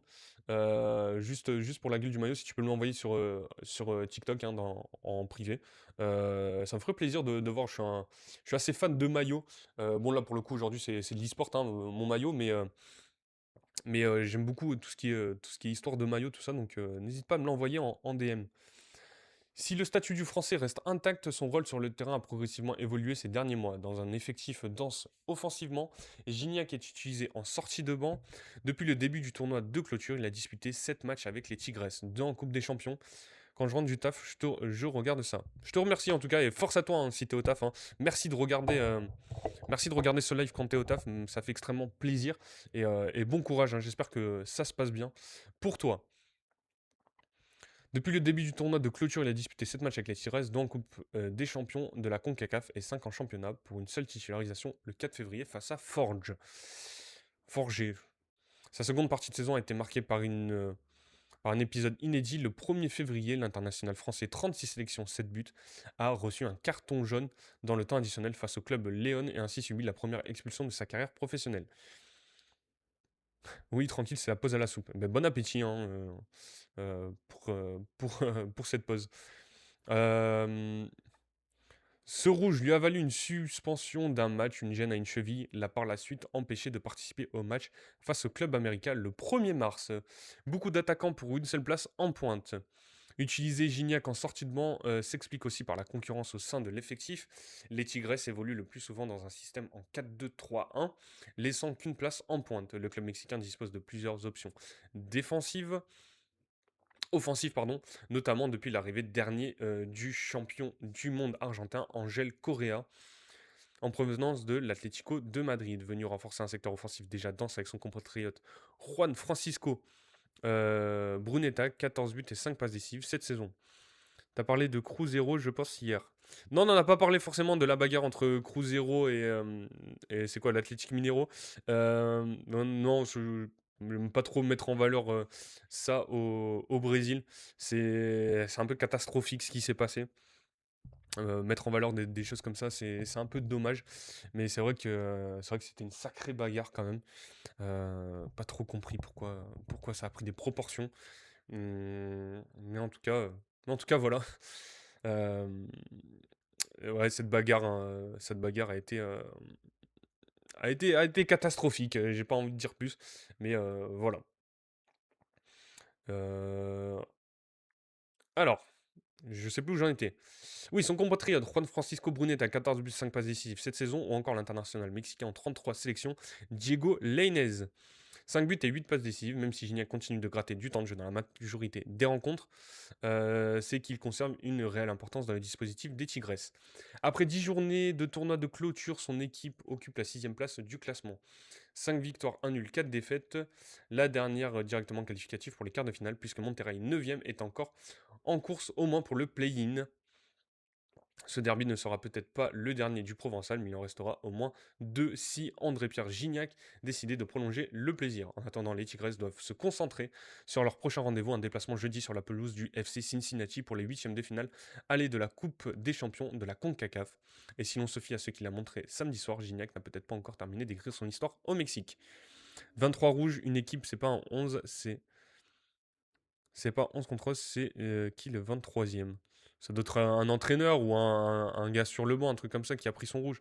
Mais vraiment, il y a que, franchement, honnêtement, il y a que dans les pays d'Amérique du Sud ou des équipes comme ça. Enfin, en Europe, on voit pas ça, hein. C'est là où on voit encore le manque de structure dans certains championnats dans le monde, hein, que ce soit en Amérique du Sud. Même en Asie, il me semble qu'on a vu ça récemment, il me semble. Euh, donc voilà, c'est un peu dommage, c'est un peu dommage. On aimerait bien que ça arrête ce genre d'histoire, quoi. C'est ça, aucun contrôle, zéro respect. Je sais pas, mais on sait que c'est plutôt des personnages assez chauds, hein, en Amérique du Sud. Euh, mais voilà, ça donne pas forcément une bonne image du football. Euh, Sur les joueuses iraniennes, je voulais quand même finir sur ça, hein. On va un peu dépasser sur ce live, mais c'est important d'en parler évidemment. L'Australie va accorder l'asile à certaines joueuses iraniennes n'ayant pas chanté l'hymne national selon Donald Trump. Alors là, c'est selon Donald Trump aussi. En parlant de fou du bus, hein, on n'en dira pas plus. Donald Trump a affirmé ce lundi que l'Australie allait accorder l'asile à certaines joueuses de l'équipe iranienne féminine. Elles avaient refusé de chanter l'hymne national avant leur premier match de Coupe d'Asie.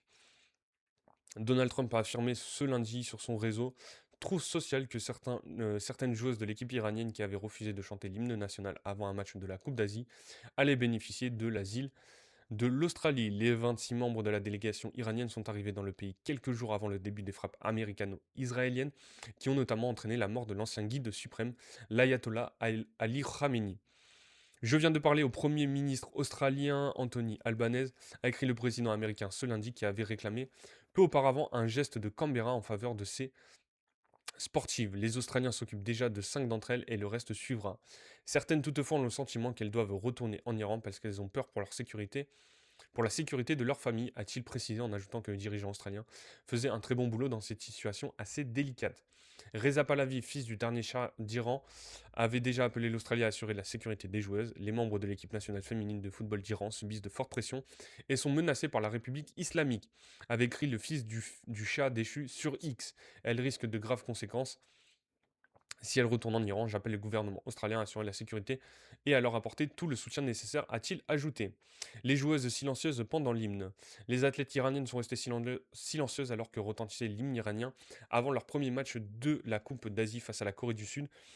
2 jours après le début de la guerre lancée le 28 février par les États-Unis et Israël, elles l'ont ensuite chanté lors des rencontres suivantes. Cette attitude a été interprétée comme un acte de rébellion et un présentateur à la télévision d'État a désigné les joueuses comme des traîtres en temps de guerre, représentant le summum du déshonneur. Selon Zaki Haïdari, militante d'Amnesty International, les footballeuses risquent d'être persécutées si elles sont renvoyées chez elles. Certaines des membres de l'équipe ont probablement déjà vu leur famille menacée, a-t-il déclaré à l'AFP. Solliciter l'ambassade d'Iran en Australie n'a pas répondu à ce stade.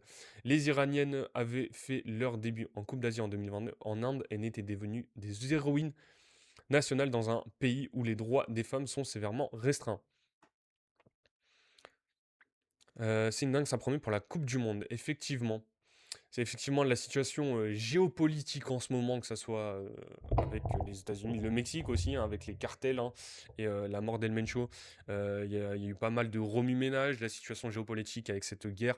Il y a toujours la guerre entre la Russie et l'Ukraine aussi. C'est dommage, c'est dommage. Hein, on pourrait avoir c'est un peu mon côté bisounours, mais on pourrait avoir un monde en paix et parler seulement que de foot. On espère que tout se passera bien pour les joueuses iraniennes et que la situation s'apaisera. À mon avis, ça va pas arriver pour tout de suite non plus. Donc on suivra évidemment la situation géopolitique dans le monde. En tout cas, on va s'arrêter là pour aujourd'hui. J'espère qu'en tout cas que de votre côté, il y a pas forcément de soucis. Force à Igo au travail, force à tous ceux qui sont au travail actuellement. N'hésitez pas à aller voir, donc je l'ai dit, d'ici 1 heure, normalement, la vidéo sur nos tableaux en Ligue des Champions va sortir sur la chaîne YouTube. Euh, euh, Normalement, la vidéo sur la Ligue des Champions va sortir sur la chaîne YouTube. La rediff de ce live, pour ceux qui l'ont raté, sera disponible aussi sur les plateformes de podcast aussi, évidemment. On se retrouve, n'hésitez pas à me follow que ça soit sur Twitch et TikTok ou sur les autres réseaux sociaux, TikTok, Instagram, X, Facebook, Snapchat et Fred. Passez une bonne fin de journée. On se retrouve demain 10h midi normalement, si tout se passe bien, en live. Et voilà, passez une bonne fin de journée, un bon appétit et on se retrouve demain. Merci à Hugo, merci à Elisa Marie, merci à tous ceux qui étaient présents. Over5 aussi pour les cadeaux. No Face qui était présent sur ce live. On avait Igo, on l'a dit, Cobbs, Jojo, et on avait un autre frérot, Yay59 aussi pour le follow, Jackson aussi. Donc merci à tous et on se retrouve demain. Ciao ciao les amis, passez une bonne journée.